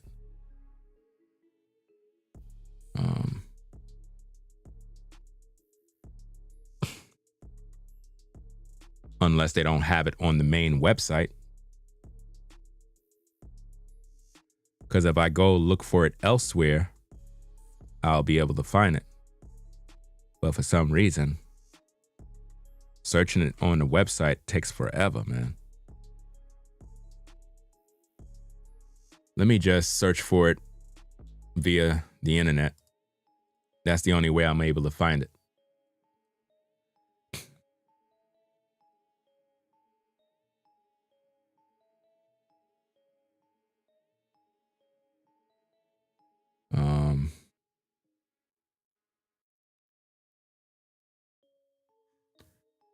Oh, that's why. Okay, here we go. Let's do this.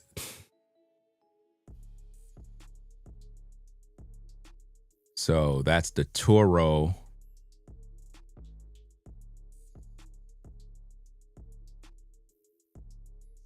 So the mower that I actually want is 3100. Right?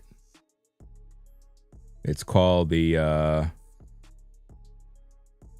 Turfmaster HDX.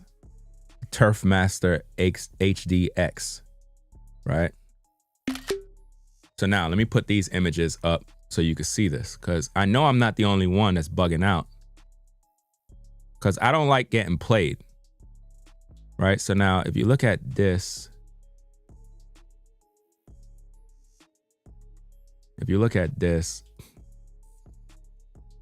right?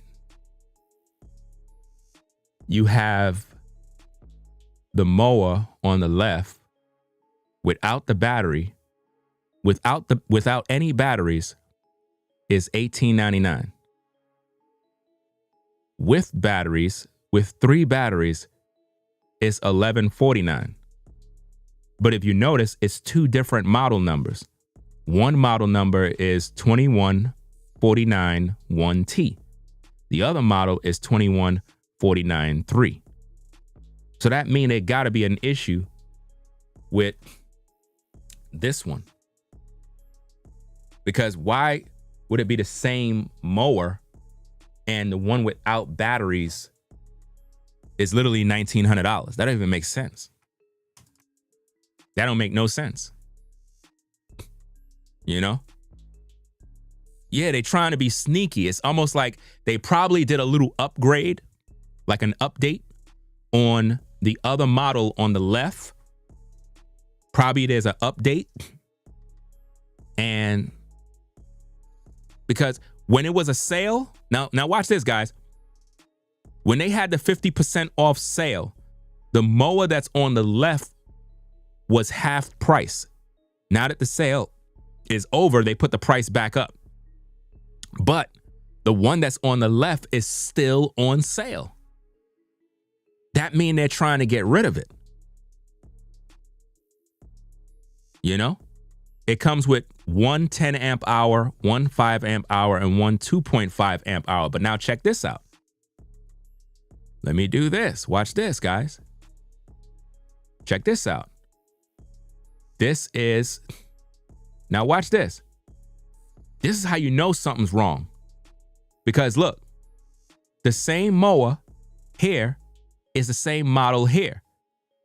Right? Look, the 21491 1T. That mower without batteries is $18.99. But now look at this. With 2 10 amp hour batteries, the 21491 1 is $23.99. And that comes with 2 10 amp hour batteries.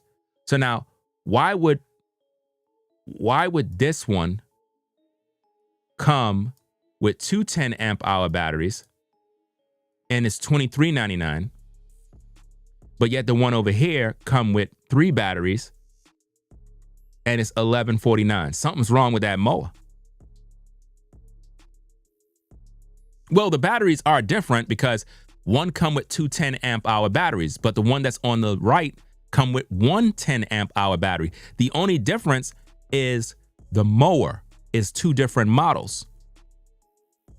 A lot of people don't know this, but when you buying stuff, you got to always understand that the model numbers are different, which mean it could be something under the hood that was done in an update. That's why they're trying to get rid of the older models with these sales. That's why it says for limited time only. But if it's limited time only, why didn't they end the sale? Because notice the price tag, guys. It says it originally was $22.99. So if it's $22.99, just put the price up again. They trying to get rid of it. Which means if I buy it, something's probably wrong. The whole damn mower might break down. It might break down, guys. Now, this is the mower that I actually want. That one. This is the one that I want here. That's a mower. It's a gas-powered mower. It have the swivel wheels in the front, which allow you to turn similar to a zero-turn mower. Right? And being that it's on gas, you're going to get high torque, high power. When you use a battery power mower, the RPM of the blade is in auto, and then it goes to maximum when it's like a lot of tough grass. When it's on maximum speed, it gives you a better cut. The gas-powered mower always stays on fast because it's on gas. So typically the gas mower is going to always outperform the battery mower. Unless your battery mower is on high speed, which you can set it on high speed, maximum, but it's going to burn your battery out. Now, the benefits of battery is you don't have to be dealing with spark plugs, oil, gas, all of that other typical maintenance. All you got to do is just charge the battery. But now with batteries, you got to deal with charging the batteries and batteries running out. If you got an acre of land or half an acre, you know, you're going to need more than one battery, you know? Now, I could always buy the damn mower and just done because it's a 30-inch mower, 30-inch of cut that you'll get. You know, it's another thing I was thinking about doing, guys. Let me see what the chat is saying. Somebody says the cheaper one, you can see they put 3.5 stars for the cheaper one. Yeah, if you read the reviews are not good. The reviews are not good for all of them, except like this advanced one. The reviews for this is good. The reviews for that one is good. You know, but it's a pretty penny. Like I said, it costs $3,000. What is it? It costs $31.99. $31.99. It's a beautiful mower. It'll get the job done. And that's excellent for doing lawn content, because I want to get into that this fall. I want to get into my lawn content. I'm going to show y'all how I renovate everything and do the job. And it'll be some nice content. You know?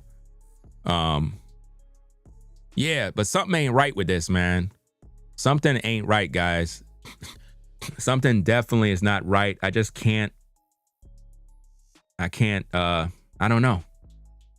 And when you look on YouTube to look for reviews, nobody really tell you what model number they got. All I've been hearing is complaints, you know? And then there was this one guy, he does lawn landscaping stuff on his house. He have the mower. I asked him a question. He ain't even respond to me yet. Cause you know, sometimes people got the mower and it broke down on them and they'll come in and they'll tell you, yeah, man, the mower's good. Go buy it. You said they are probably used mowers. Nah, they brand new. It's just old stock. They're trying to get rid of it. If you look at it, it's 2 different model numbers. You know what I was thinking about doing, guys? This is what I was thinking about doing. The mower that I got is a Ryobi a Ryobi 21-inch mower, right? It's a good mower. It does the job. It's just that my yard, I have a corner house. So it's like I got my main side, then I got the back of the house, and then I got the whole side of the corner. It is large, guys. Large area. And the 21-inch mower is not enough. It's like a damn toy. And some of y'all might say, get a 0-turn sit-down mower. I don't got no space in the garage for that. I keep my truck in the garage, and I have a lot of other things that I keep in the garage. I just don't want I don't want a 0-turn mower. I really don't, because the one that I would like is expensive. You know, it's like $5,000 and change. You know what I'm saying? And then here's another thing, guys. Maintenance. Maintenance of those mowers, it's not a game. Just changing a blade, it's maintenance. You got to really get dirty with those machines. You know, I don't want to be dealing with all of that. It looks cool when you're on your machine and you're riding around. It looks fun and stuff. But I like the fact that I could get a little workout while mowing. You know, you get to walk around. It's good exercise. It's relaxing. To me, when you're sitting on those damn mowers or the stand-up kinds, it's like you're being lazy. It all depends. I'm not knocking them. If you're using the big boy mowers for landscaping gigs, you're doing work, making money, then I'm all for it. You know what I mean? There's this YouTuber guy. He's a young guy in his 20s. And he have a business. And he did a video and he bought some mowers. These mowers, guys, is like 20-something thousand each. This guy it's a young guy. And he started a business on not on social media, it's a business. And pretty much he went and he picked up two of those mowers, very expensive mowers. And it's like, you said buy a drivable lawnmower. It's too expensive to buy. I'm not spending no money on that. It's just, if I'm not making money with that mower, I'm not buying that mower. That's the way I see it. If I'm going to be making money cutting people's yards, then that's a different story. But if I'm not making money, I'm not doing that. You got to be making money. These mowers be costing like $6,000-$7,000. And that's just for the basic kind. You know? That's just for the basic stuff. I'm not really trying to impress neighbors with a cool mower. You know? Like, I had a neighbor, he have a small area to cut, and he would cut his yard with this big 0-turn mower. It looks funny to see because his yard is tiny. And it's like, why are you on this big machine riding up and down? Like, it don't make no sense. His yard is damn near small. Like, it's ultra small, and he's on this big 0-turn machine. I'm like, bro, stop. Like, you trying to impress somebody? Like, I'm not impressed with that mess. Yeah, the 0-turn mowers is expensive, and don't buy the cheap ones. Do not fall for the okie doke and buy the cheap 0-turn mowers, because the cheap ones is going to break down and they're not comfortable. The best mowers to buy is the stand-on ones, the ones where you stand on and you can mow. But that's only if you are doing this as a hustle, like a job, like you got a landscape business. You know, if you're doing that, then that's cool. Shoot, I could start a landscape business right in this damn community here. Shoot, with all the work that I do. But heck, that's a lot of money to invest, guys. It's a lot of money to invest. Yeah, it's expensive. I watch a couple of content creators that do that, and it's expensive. A lot of the machines they got, these are not toys, man. These are big time vehicles. Some of these machines that these YouTubers got, like $30,000, man. 30 grand for a mower. You know? You have to have insurance. You got to get all this other stuff. It's a lot of stuff, man. That's one of the reasons why I'm not going to do my neighbor's yard, because one of my neighbors, they know I'm good at what I do. They want me to do their yard. A Nigerian guy. And I told him I would help him do it and whatnot, but I don't think I'm going to get into that, man, because I don't want to be responsible for nobody's stuff. I don't want to. I mean, I could do the job. It's just that it's not a business. So I don't want to do anything on his yard, especially being that you're in an HOA community. I don't know how all those different things work and whatnot. You know, he might be like, oh, why you did this? And, well, I don't like that. And what do I do in the summer? I'm not going to be mowing your lawn. I'm not going to be there taking care of it, because I could do the job and get you the result, but you got to maintain your yard. You know, if they don't maintain it, it's going to die. You know, so some people, I ain't doing it. He going to eventually come around when he see me working. He going to be like, hey, how you doing, my brother? I see you there working, and I just wanted to know if you gonna help me do the lawn. Oh. You know, I talked to my brother Umbugu, and he tell me the other day that he see you outside with the lawnmower, and I spoke to my wife. You know, it's a Nigerian guy. He's a good guy, but I'm not going to do it, man. I'm gonna have to just tell him, nah, can't really do it, man. Because I'm busy with social media. You know what I'm saying? I can't be doing that. And if I did the job, I'm charging him a lot of money. If I did the job, I would be charging him a lot of money, because I'm not doing it for free. That's a lot of time. It's a lot of work that you got to do. I'm working on mine. Right when I get off this live, I'm gonna go do some work. Right now, the work that I'm doing is pretty much killing off all weeds, putting down all the pre-emergent, everything to kill everything off. Except the main lawn. The lawn is in dormant right now because of the hot weather that we've been having. Cool season lawns will go dormant if you don't have good irrigation. And when I say irrigation, you have to put a lot of water. But I didn't want no water bill. $500 water bill? No, you can keep that. You can keep that. I ain't trying to impress neighbors all summer long. I don't care. I'll wait for when fall season come, and the lawn will come right back. But I'm gonna reseed again. I'm gonna get me an aerator from Home Depot, rent out an aerator to puncture holes into the ground and prep the soil, get everything ready. I put down a lot of organic matter over the last season, a lot of compost, fresh topsoil, some peat moss. There's a lot of different things I put down. So there's a lot of organic matter that I put down. So I really don't have to do anything to the yard in terms of soil. All I got to do is just aerate and prep it, dethatch, kill off all the weeds, and put down new seeds, and throw down some peat, some compost, and just watch the magic begin. That's pretty much what I'm doing. So you got to do it now. If you're working on your yard, if you're looking at having a cool season yard, you got to start now prepping the yard.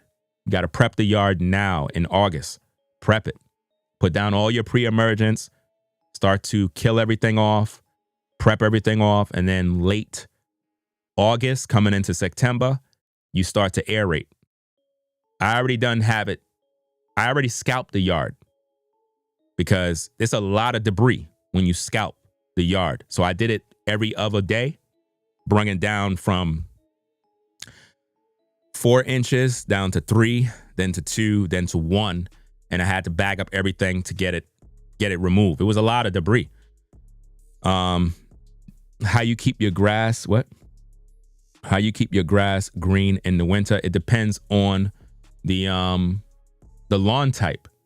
If you have turf type tall fescue, Kentucky bluegrass, perennial rye, that'll stay green pretty much all fall, winter, all the way into the spring. You know what I mean? Even throughout the summer, it could stay green. But that's a cool season lawn. So if it's too hot, it's going to go dormant. If you're not going to keep up the irrigation, if you're not getting no good rain, your lawn is going to go to sleep. It's going to brown out. You know, don't panic. It's just going to sleep to protect itself. But if you have the money, if you don't mind having a high water bill, then keep watering and the lawn will stay fresh all summer long. But it's going to be a lot of work. And again, with a cool season yard lawn, you're going to be battling lawn disease, lawn fungus. So those are some of the things that you got to deal with. Whereas with a warm season lawn like Bermuda, I believe zoysia, centipede, I think with those type of lawns, those thrive more in the hot weather. Like Bermuda lawn, I don't like Bermuda lawn. I hate Bermuda lawn. My neighbor have Bermuda. This yard is originally Bermuda. And with Bermuda, it's like a lawn you can't get rid of. Like, if Bermuda was originally on the yard, you can't get rid of that. You could put down everything you want to kill it. It's not going to die because Bermuda roots go so deep into the ground, into the soil. It goes in probably like damn near more than 12 to probably 20 inches deep into the ground, the roots. And then it grows in a way where it grows like sideways and it just starts going crazy. So no matter what I do, when spring, summer kick in and Bermuda is coming out of dormancy from my neighbor, it's going to invade my yard. The house that's behind me, their grass is going to invade my yard. So the way to battle that is I got to put down this product. I don't got it with me now, but it's a product that suppresses Bermuda grass. It suppresses it. It prevents it from germinating and growing. I didn't actually put that product down this summer. I totally forgot about that. And Bermuda just kind of took over the yard, but it is what it is. You know what I mean? You live and you learn. But I would have to put down those chemicals to prevent their yard from coming over by me. One of the things that I do is I get the edge trimmer, and I do like an edge trim from their side and my side to kind of cut off anything that probably was trying to grow sideways. You got to do the best you can. You know what I mean? And I put down the chemicals to prevent any sort of germination from happening on my side. But when it comes to watering in the summer, I'm not doing that. I'm not wasting money with water. You know, there's one other YouTuber that said the same thing, and he has Bermuda grass. And he said he don't even water his grass at all. He wait for Mother Nature to do it. And when I say Mother Nature, I'm not talking about Mother Nature like, you know, in terms of God. I'm just speaking in layman's terms, you know, like how people do. Mother Nature, like the weather. If it rain, it rain. You know what I mean? But when you are growing a new lawn, you have to water. You have to have a good irrigation system. I have a system that I have. It's not an irrigation system that's in ground. No, it's more or less on the surface and it's good. I just didn't use it. Right. But the issue with the water, guys, is that if you have a house and you don't have a separate water system, a meter for your irrigation, it's going to affect your bill tremendously because the more water you use, it also affects the sewer bill. You see how that go?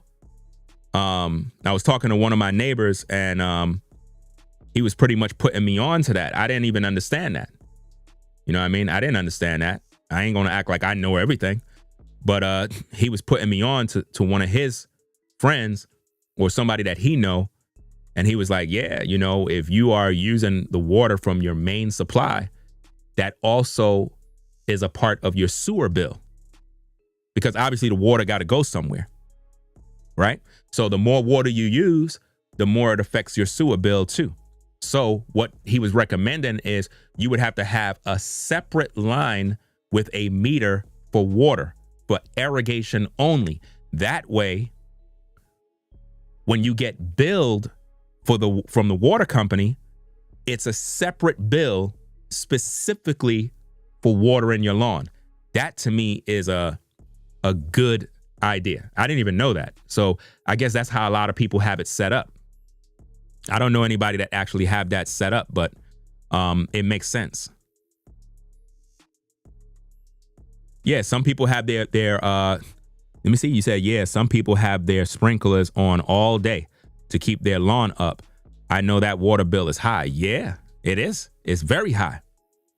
But here's another thing. Maybe they have a water meter.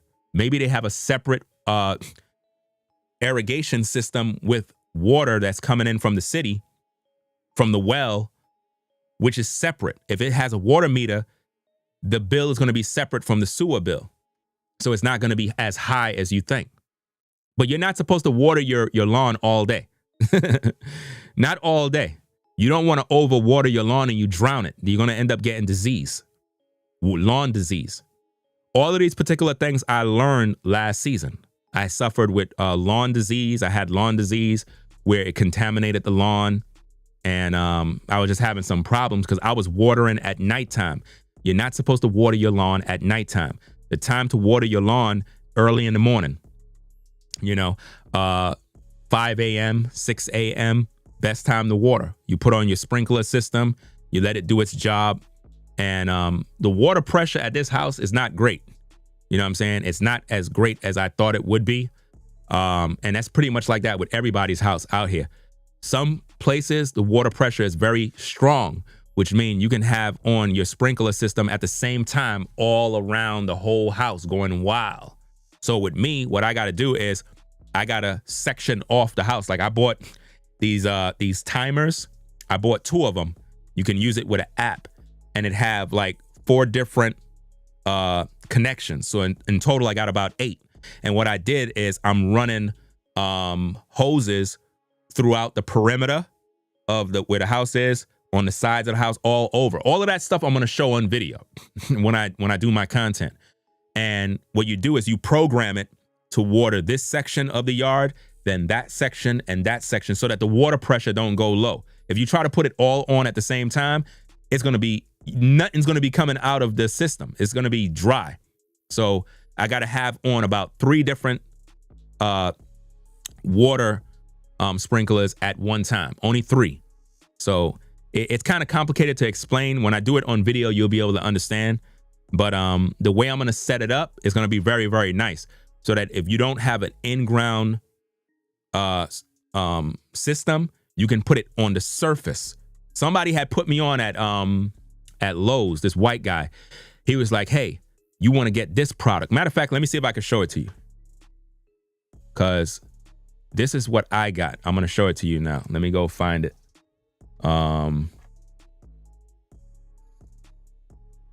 It works miracles, guys. When I tell you it's a good product, I thought it was trash. At first I was like, man, I'm not buying this garbage. Let me see. Garden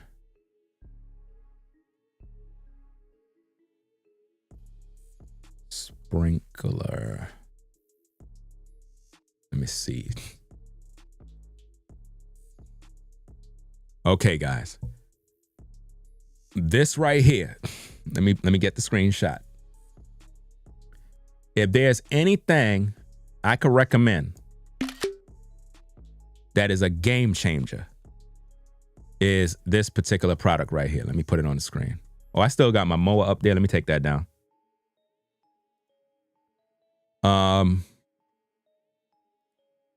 This right here is a game changer. Right here.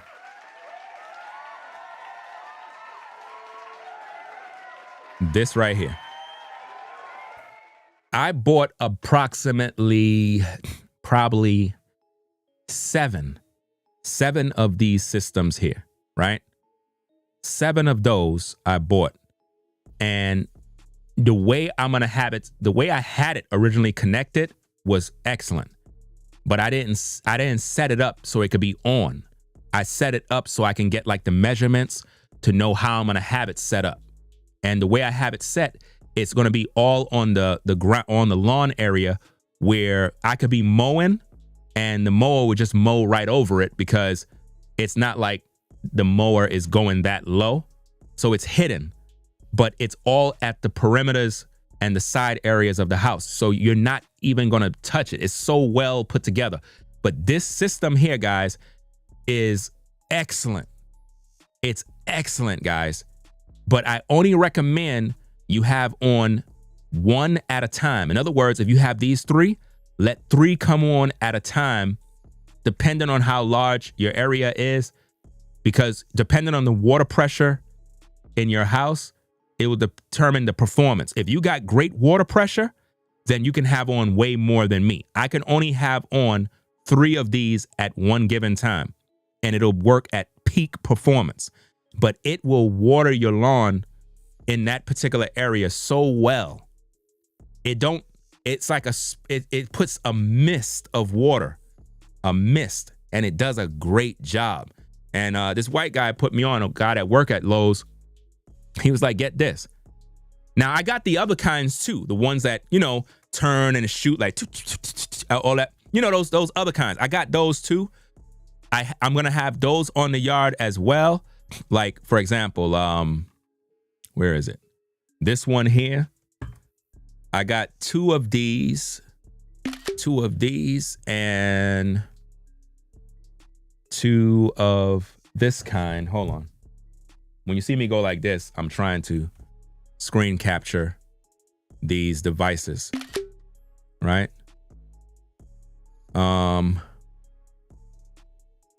Yeah. Oh, that's the one there. Okay. All right. So I got, and for those of you that coming in the building, we already finished the show already. You would have to rewind back the show. I'm just kind of chopping it up with the people, just kind of talking and just doing my thing. Right.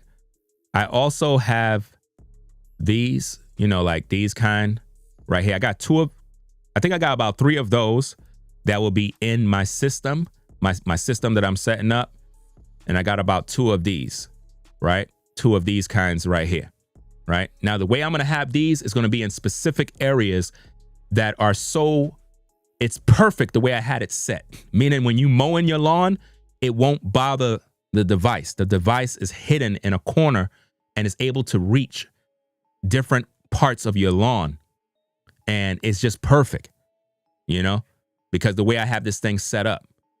So between that and this product, this here is the one, guys. This is the one. For those of you that want to set up like a little, like, cheap irrigation system, you set up this type of stuff around the house in different areas, and you put the timer thing. Let me show you the timer thing that I got. Let me see. Water. Let me show you the one that I got. It's a 4-way timer. Okay, here we go. Here we go. I got two of these, right?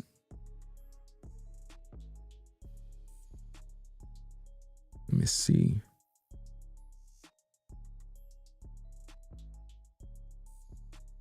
Two of these by a brand called Orbit Beehive. The Orbit Beehive. I got 2 of these with the Wi-Fi connector, so that, like, let's say if you're not home and you want it to water your lawn when you're not home, you could control it via your phone app. But this particular one here, you could connect 4 hoses to it, 4 different lines. I got 2 of these, so I put it on each side of the house. So on one side, I got 4 connectors, which will run different lines to 4 different sections, and same thing on the other side and the back of the house. So between that's the setup.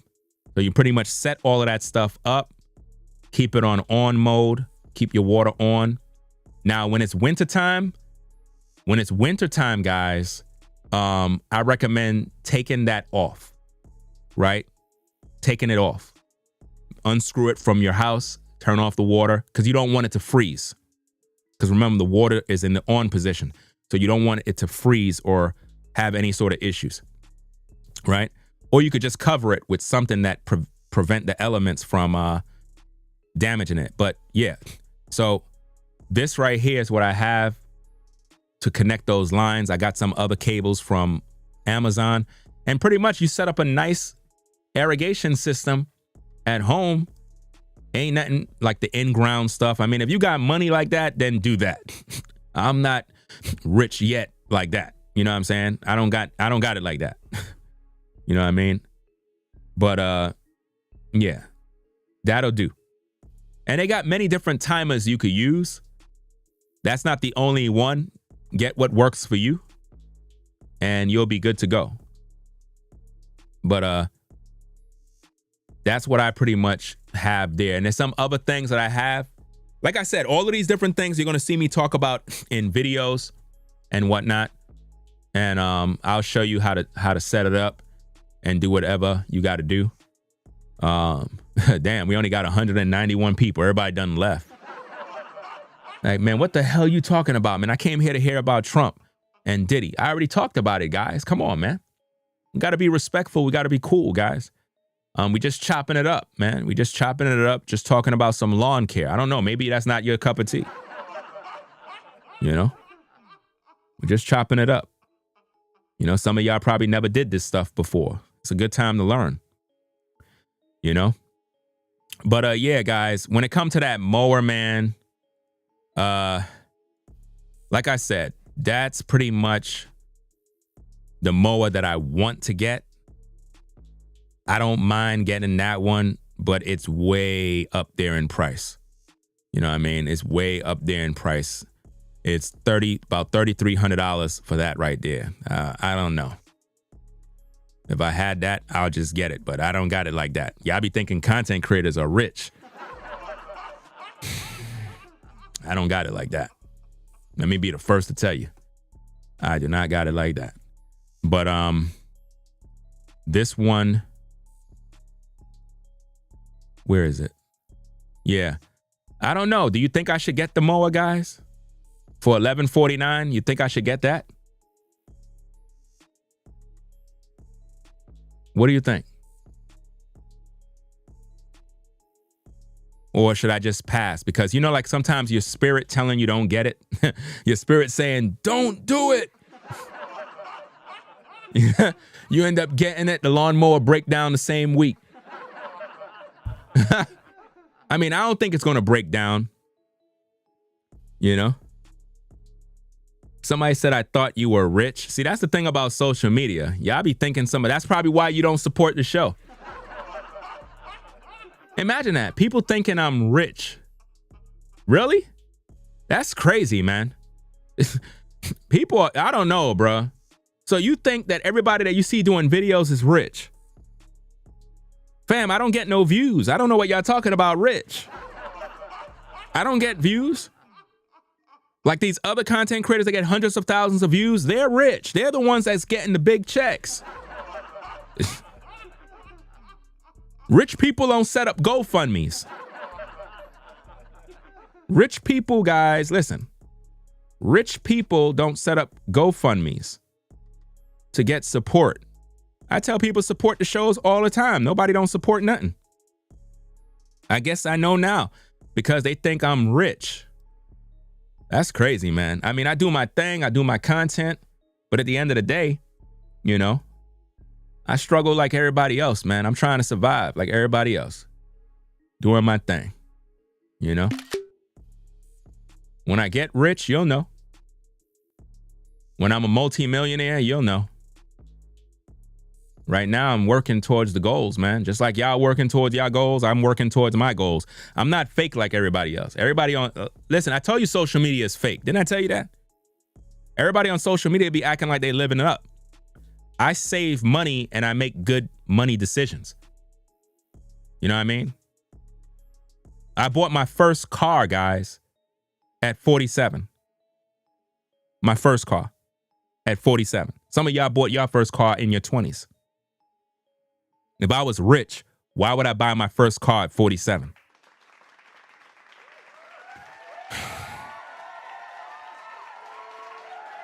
Now I know why people don't be hitting the super chat and the cash app. They think you rich. That's crazy. I guess I need to go back to the projects because then that's when they were supporting me. Yeah. Rich people, guys, listen. Rich people don't set up a GoFundMe. You see that? GoFundMe content creation fund, $10,000. Look, I didn't even reach the goal. I didn't even reach the goal. You see that? So if I was rich, trust me, I would not have a GoFundMe. So all that, I don't know, man. That's why social media is dangerous, man, because people think things about you. It's either they think you broke or they think you rich. I don't know what it is, but it's crazy. It's weird. But let me see what y'all said about that mower.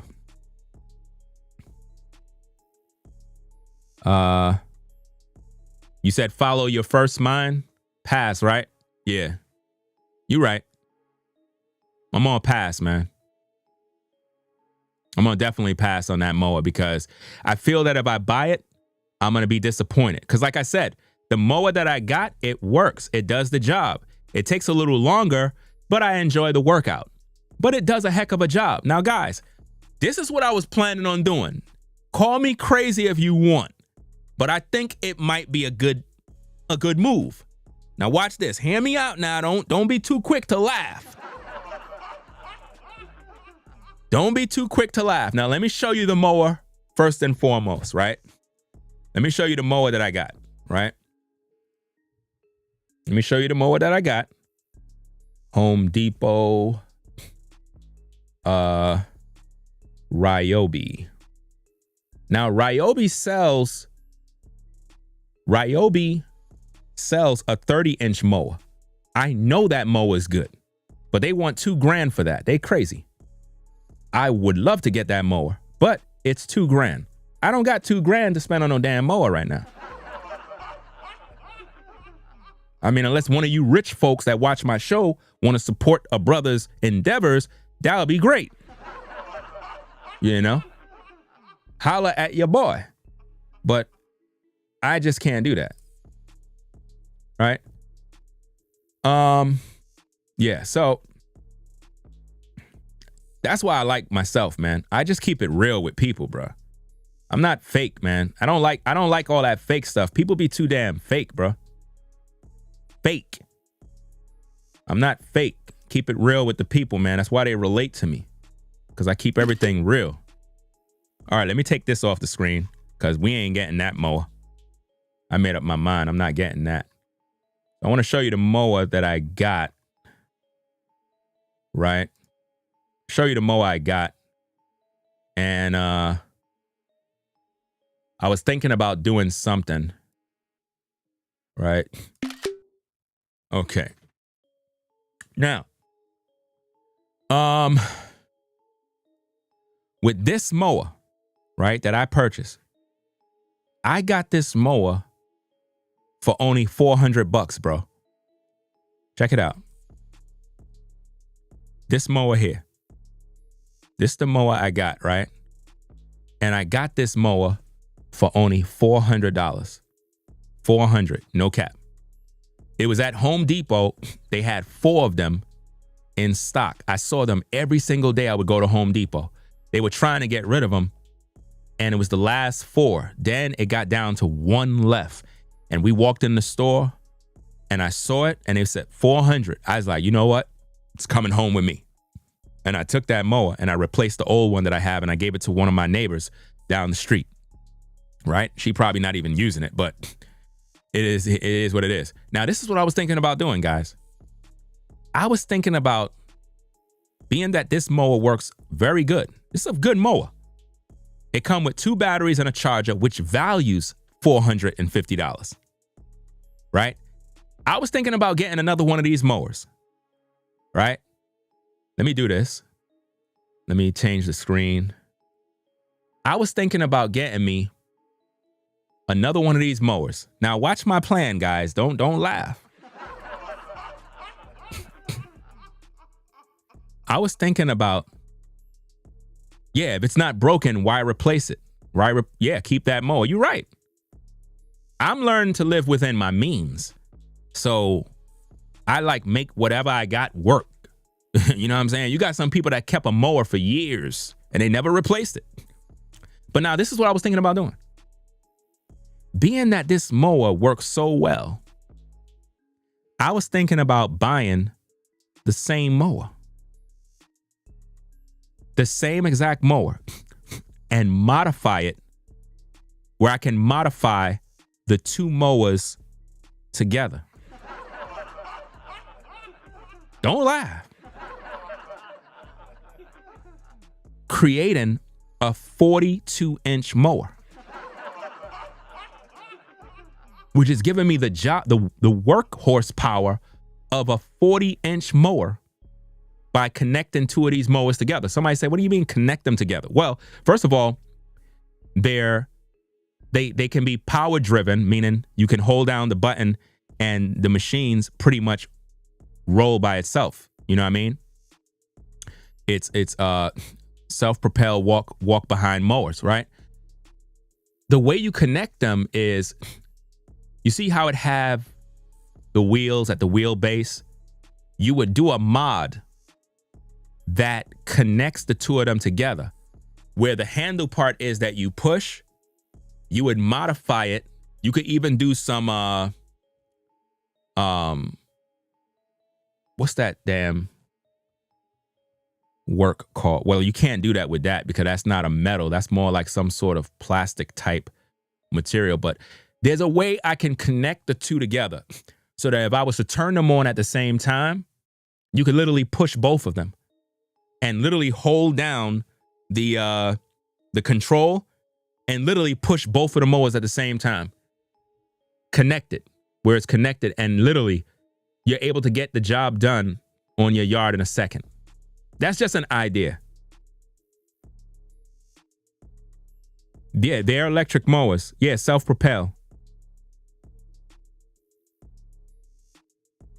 Guys, I'm very good at modifying stuff and building stuff and creating and innovating.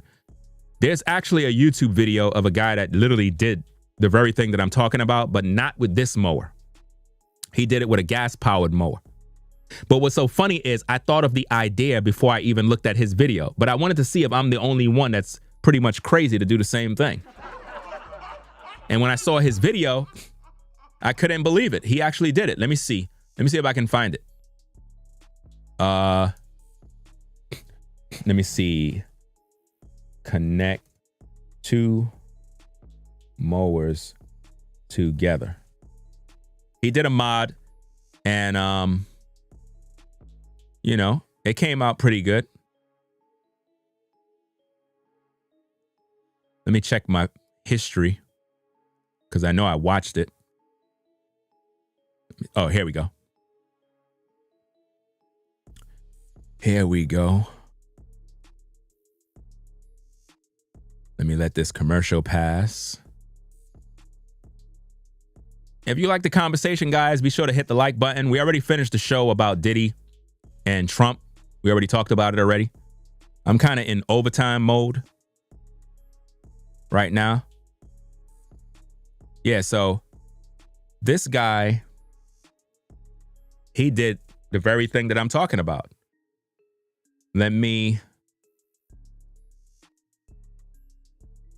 This is his video in case you want to watch it. You know, that's his video there. But I'm going to put some images on the screen to show you what he did because he welded the machines together. Right, he welded the machines together using scrap metal. And he did a good job. He did a good job. And I mean, me personally, I wouldn't have did all of that modification because he modified a crap out of it. And I'm pretty sure if he wanted to do an ultra professional job, he could have done it. I mean, he did a professional job, but I'm talking about with like a better mower, a more powerful mower. He could have did it. But let me put these images on the screen. I just put the link there in case you wanted to watch the video yourself. Right? But you know, he took the two mowers, he connected them together. Hold on, wait a minute. You see him there, he's welding them together right there. And in this image here, you can see him pushing. Right now, it's already modified. Right there. You can see how he have the two together with the one wheel in the center, and it created literally a larger mower. And it's like he connected two mowers together. And that's why I'm listen, guys, when I tell you, you got to use your brain. A lot of people don't use their brain. That's why I like watching channels where people use their brain and they do innovative things. Makes life easy. You know? Let me see. Yeah, so that's just an idea. So I was thinking about doing that. Being that I got one mower already, I was planning on buying a mower. So rather than spending the money on that mower, I can go get me another one of the mowers that I already have, right? Modify the mower in a way where they're connected together. Now, the only drawback is being that it's together, it's wider, which means to bring it into the garage, you would have to have a specific space for it. I don't mind doing that. You know, I could set up that right in the front area. But you'll be able to move both mowers at the same time because it's self-propel. And I think that would be a great idea, man. It's cheaper, and I'm able to finish the job of mowing the lawn faster. That would be content right there. That would be some dope content because I would show how I modified it. You would see me using the mower together, two mowers together, and get the job done quicker. Even if you didn't modify the machines, just having two mowers and you put them on self-propel, the machines move by themselves. You could literally use the two mowers and mow your whole yard in a second. Boom. That seems like a good idea. You said what? I would go that route, Ringo. Great idea. That's smart. He took the inside wheels off and connected it as one. Yeah, he did a good job with it. He did a definitely good job with it. I'm thinking about doing it. I might look into it, guys. I might do that as a particular project because not only by buying it, I'm getting two more batteries and an extra charger. So I'll be able to have the power to get the lawn done quicker because who wants to be mowing a lawn all day? I don't know the size of your yard, but the yard here is a large yard, man. It's large enough to build two more houses on the yard. Matter of fact, let me see. I'm looking at the house. You could put 1, 2. Yeah. You could put two more houses on the side of my house on the yard. You could build two more houses. It's the largest yard, I believe, in the community, or at least one of the largest. So it's difficult to cut because the mower I got is just one. So it's like I'm back and forth, back and forth. I get the job done, but it's work. It's a lot of work. So I'm trying to cut the time down, be able to do some content, and I think that would be dope. So I may get one of these machines, guys. I may do it. I have to put the plan together and figure out how I'm going to get it done, but I think I'm going to do it, guys. That would be dope. That would be dope. But here's another drawback. If I did it and you connect them two together, part of the lawn won't get cut, which is the center area. Because look where the wheels are and where the blade is cutting. It's not like I can weld it together. Remember, that's plastic. That body frame is plastic. So I can't do what he did by welding them together. Where the blades spin, it's cut in the center area. You know? There would be like a little groove that I would have to go back over, which is not a problem, but at least you're getting most of the work done. That's the main thing. You said your uncle put his own sunroof on a Cadillac. Man, a lot of people are creative, man. You know, you got to be creative in this time, man. We live in a time where you got to be creative and you got to make your money work for you. That's why I'm not buying that other mower. You know, I was talking to my wife about it and, you know, yeah, it's like, yeah, I'm getting me another mower. She was like literally looking at me like, Hold on, wait a minute. Y'all not hearing no extra audio, right? From a video or anything, right? No, you're only hearing me. Okay. Yeah, man. What? $850 for what? No way. Nah. This can't be. Wait a minute. This can't be new. Let me see. What are the reviews on this? Nah, I was just looking on Google and I saw a mower. They want $850 for a 30-inch mower. Walk behind mower. From a brand called Skag. Y'all ever heard of this? Hold on.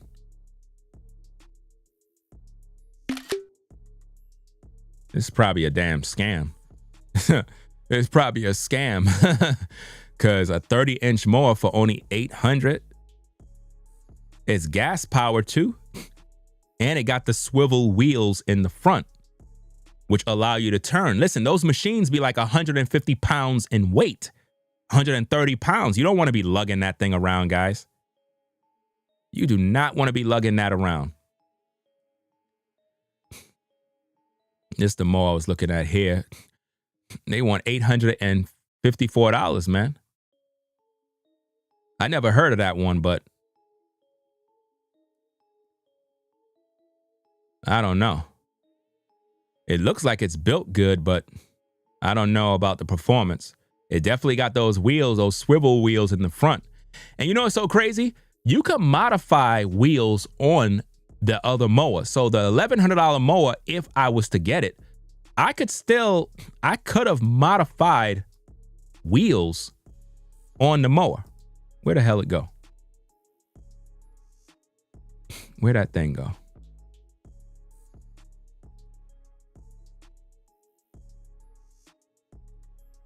Yeah, like if you look, you could take these wheels off and you can modify wheels on it. You could modify your wheels and take off those damn front wheels. I don't know why mowers have those wheels. Don't they know you got to turn? Like it don't make no sense. But even if you don't have the wheels on it, you could still turn the mower. Just lift it upward and spin around. But these mowers are heavy. They're heavy.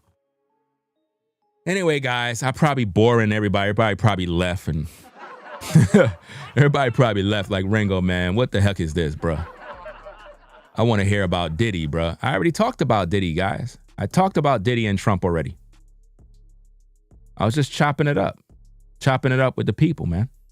You said, yes, that's a great brand. Really? But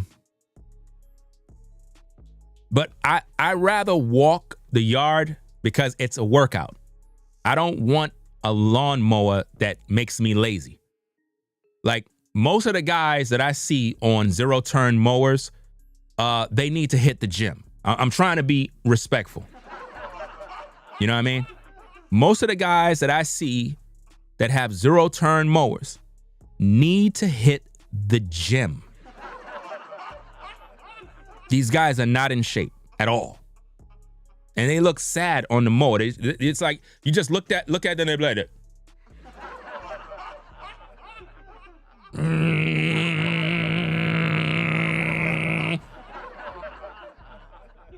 And they got a bear on the side.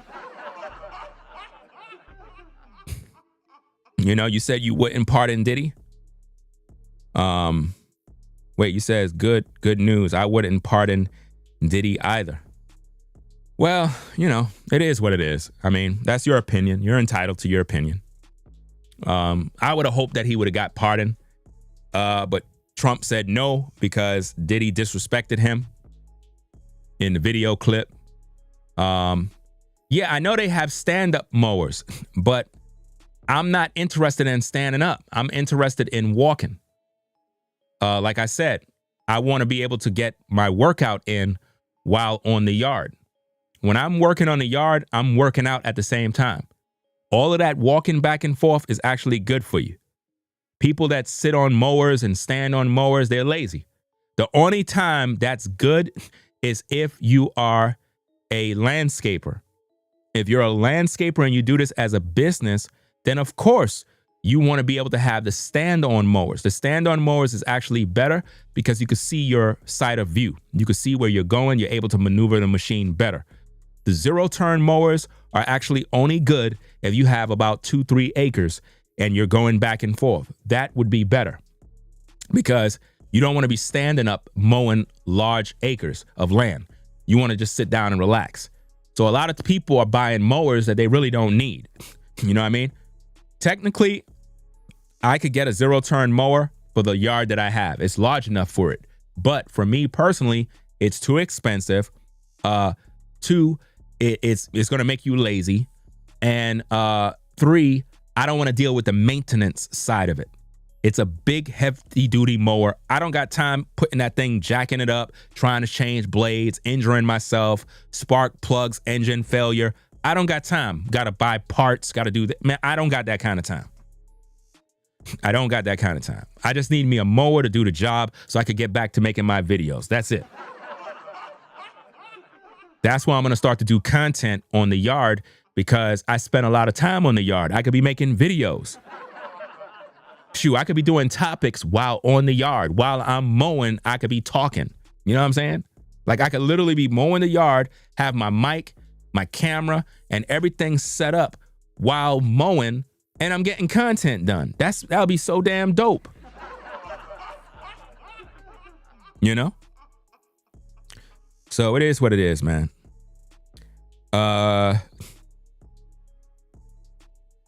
You said, no, it's not boring. Actually, it's quite interesting because I'm a professional landscaper. Good content, my brother. Well, hey, so at least we got some landscapers in the building. Shout out to all the landscaper guys. You know, when I first moved out here, you know, there's a couple of guys out here that do landscaping, and then they stopped in front of the house, and they was, you know, one of them thought I was crazy when he saw me renovating late October. Well, no. It wasn't the landscaper guy. My bad. It was one of the neighbors, not the landscaper guy. But one of the landscaper guys did ask. He was like, you know, it's kind of late in the season to put seed down. And I was like, it's never too late. You know what I'm saying? It's still October. You know what I mean? It was like mid-October. And by the time November came in, man, the lawn was lush. And all my neighbors was jealous. They were jealous, man. But shout out to all the landscaper guys. I remember there was this one guy, he had put me on, gave me a little education about different lawn types. I have a particular lawn seed that I use that have 3 variations of seeds of turf type tall fescue, Kentucky bluegrass, and perennial rye. Now, I had some dead spots in the lawn. I don't know, it was having some trouble.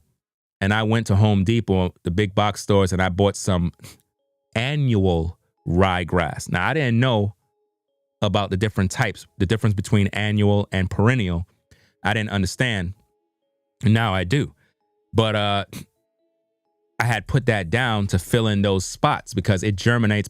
Perennial ryegrass germinates very quick, faster than all grass seed, right? So I put down the annual rye, and he had asked me a question. He was like, did you put down perennial or annual?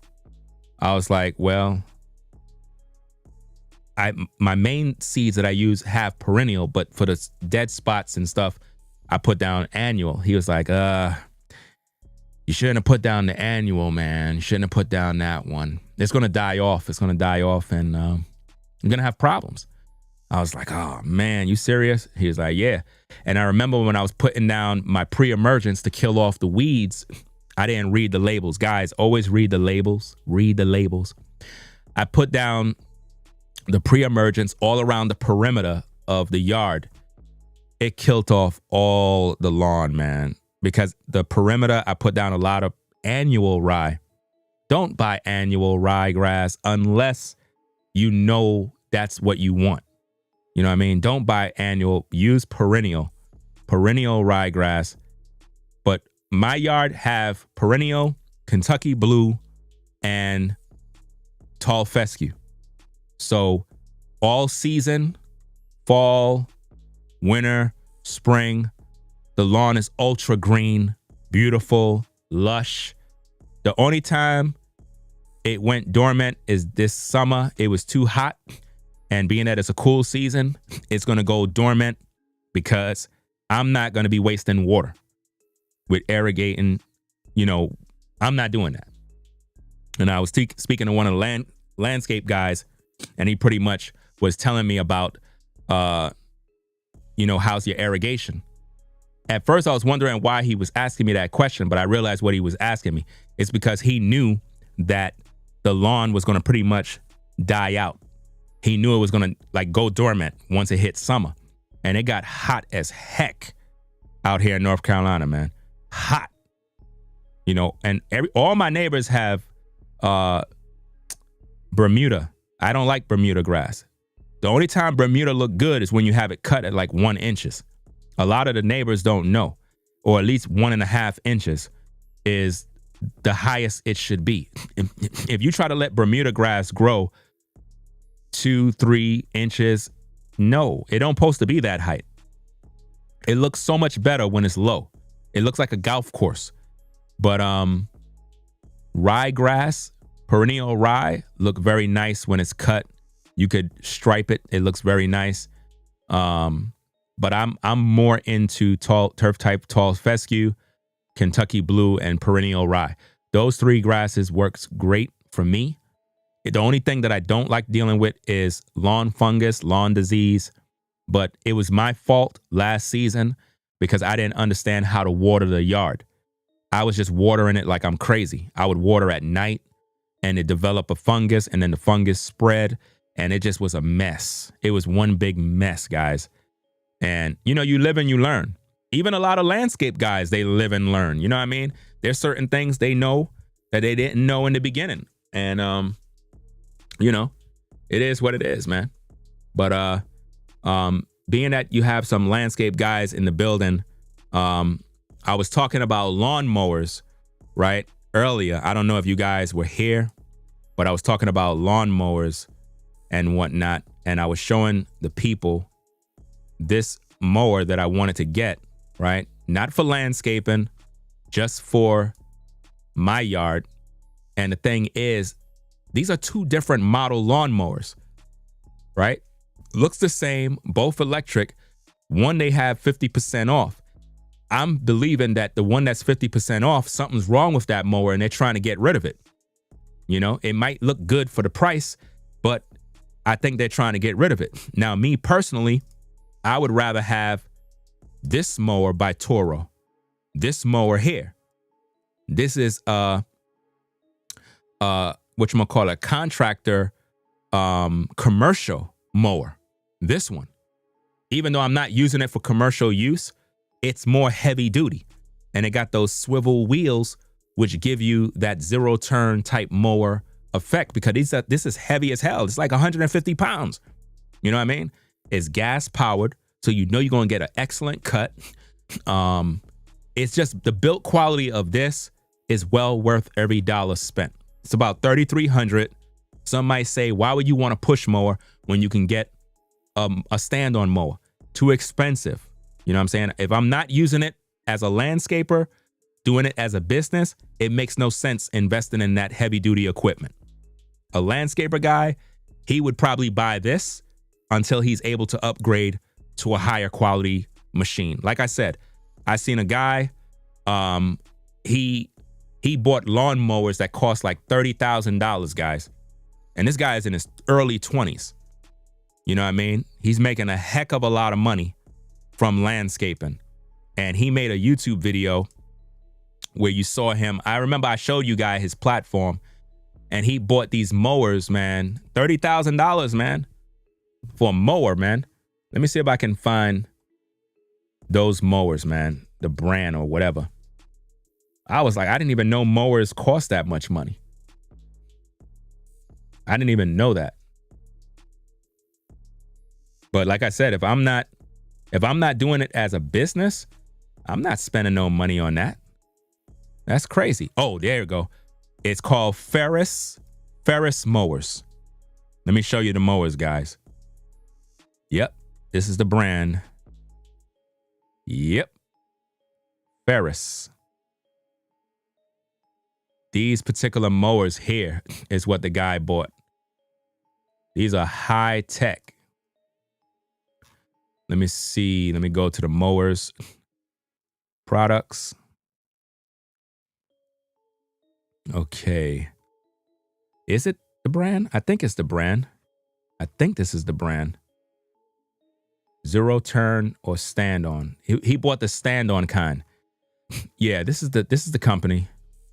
I think this is the one. I think it is. I'm not sure, but I know it was a machine that, man, I don't know if this is the company.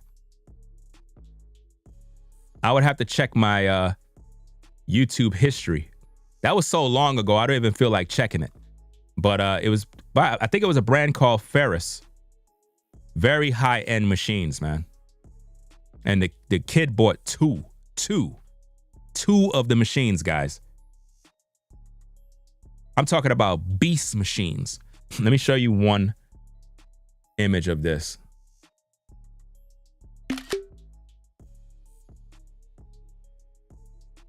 It was a beast, man.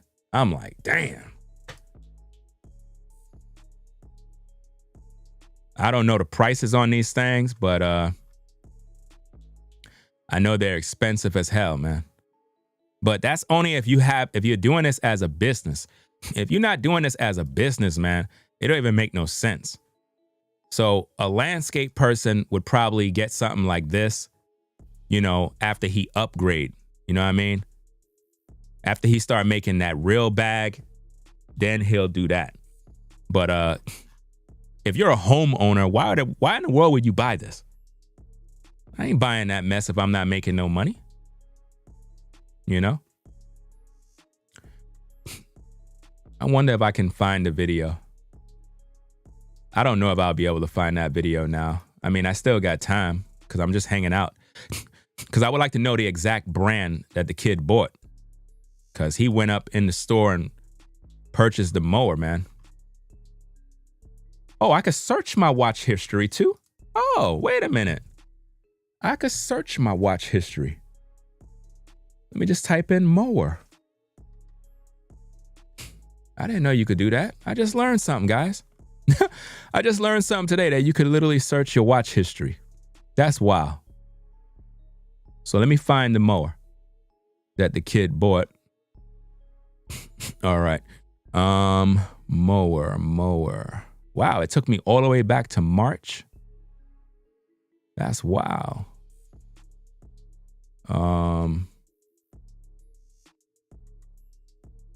But I don't see it. I don't see it.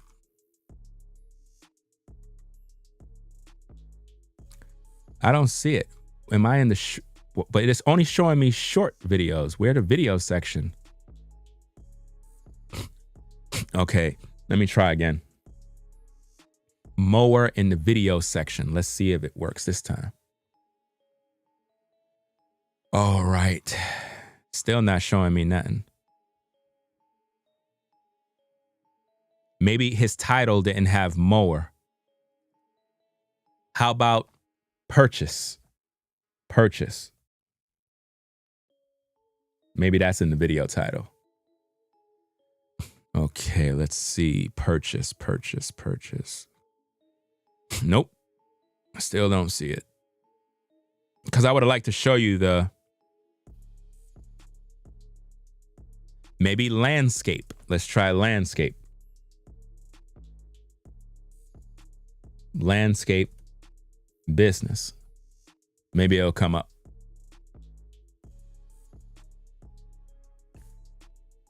Is this it? No. No. Nope.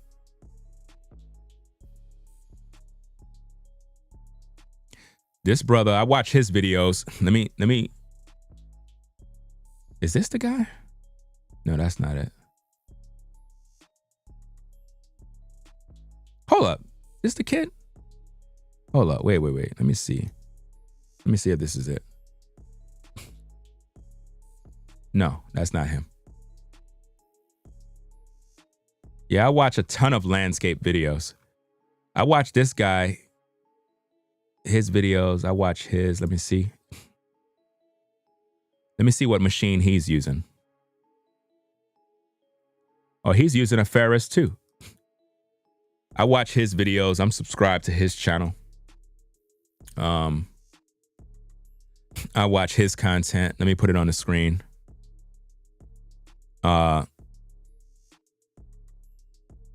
Get a lot of tips and tricks from his content. This guy, as you can see, he got one of those Ferris machines. I watch his content. He does landscaping as a business, got his own truck, tools, various other stuff.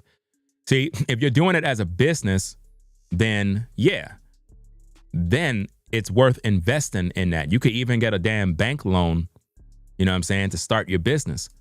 You know what I mean?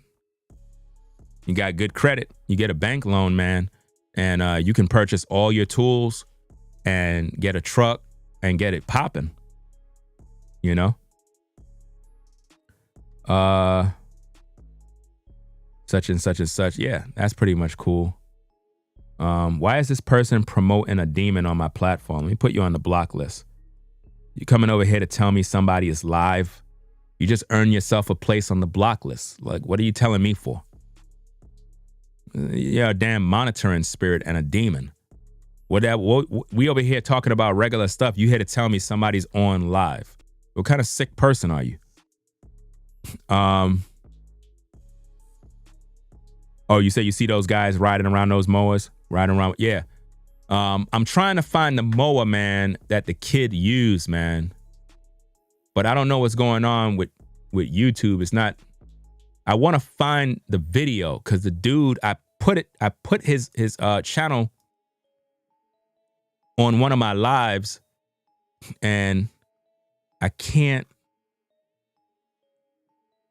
find it, man. I can't search through my history like this. It's just too many videos, man. Too many videos to look through. But if I was to keep scrolling, I'll find it. But we're talking about months. Like, I don't know when I last saw that video. I would like to find it, but I watch a ton of content on YouTube. So I ain't gonna be able to find that, man. I ain't gonna be able to find it. Let me see. Wait a minute. I subscribe to his channel. Let me see if I'll see his name. I know I subscribe to his channel too. Hold on, let me take this off so you can see me.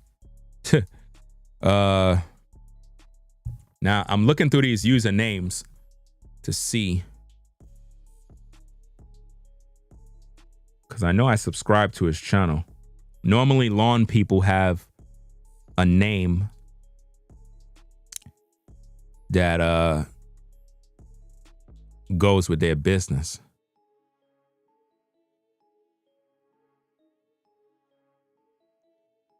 I'm not sure if this is the person. Let me see. Nah, the boxer. I don't think I'm gonna be able to find this kid. It's just too much stuff to look through. Because I wanted to show you the exact mowers that he bought, because it was inspirational to see this young guy do it, you know? It was inspirational to see. Is it this one? Let me see. No, not him.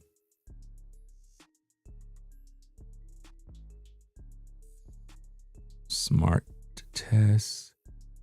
Is it this guy? Hold on. Nope, not him. I ain't subscribed to a bunch of people, so it should be easy to find. That's the whole thing. I only subscribe to people that actually do real content.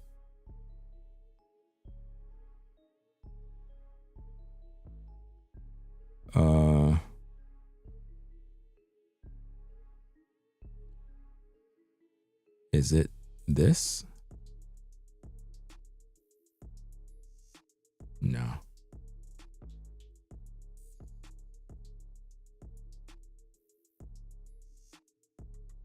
Yeah, I don't think I know.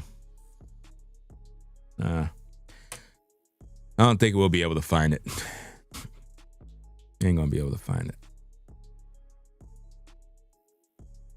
But yeah, I wanted to show you guys the mowers.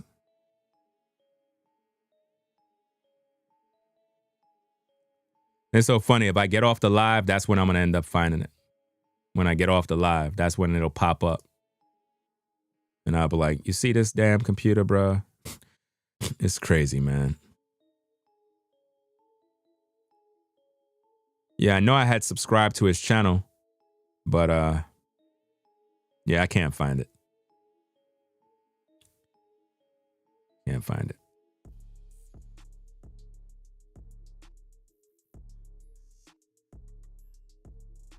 Let me try one last YouTube search. I'm going to try to type something. It may come up. Purchase 2 mowers for my business. It may pop up. It may pop up.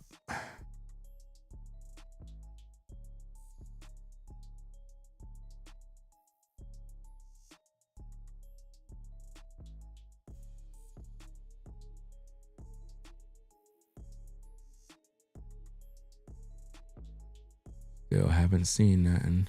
Cause a young kid.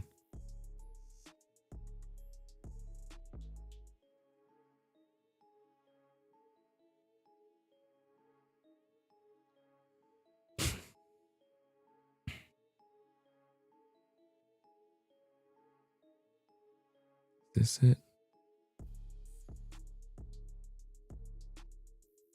This look like the kid right here. This definitely look like the kid. Hold on. The young guy, so let me look at his channel and see. I think this is the kid.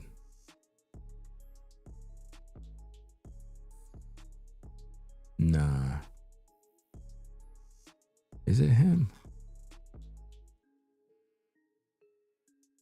Am I subscribed? No, I'm not subscribed to him, so it's not him. If I was subscribed, then it would be him, because I know I subscribed to the channel. Yeah, I can't find it.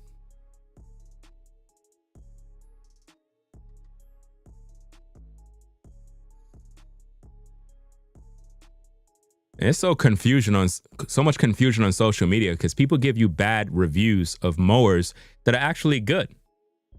Sometimes people give you a bad review telling you the mower sucks, and the mower's actually good. That's why you really can't take people's words for it. You got to actually go and use the mower yourself, or else you'll end up not getting the mower when it actually does a great job. You know?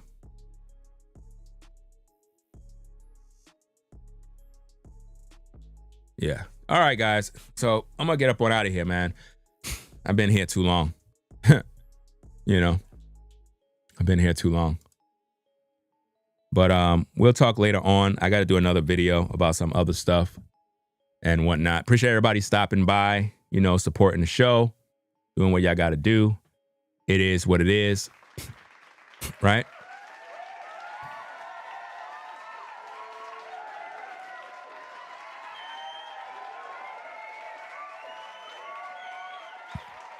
So that's about it.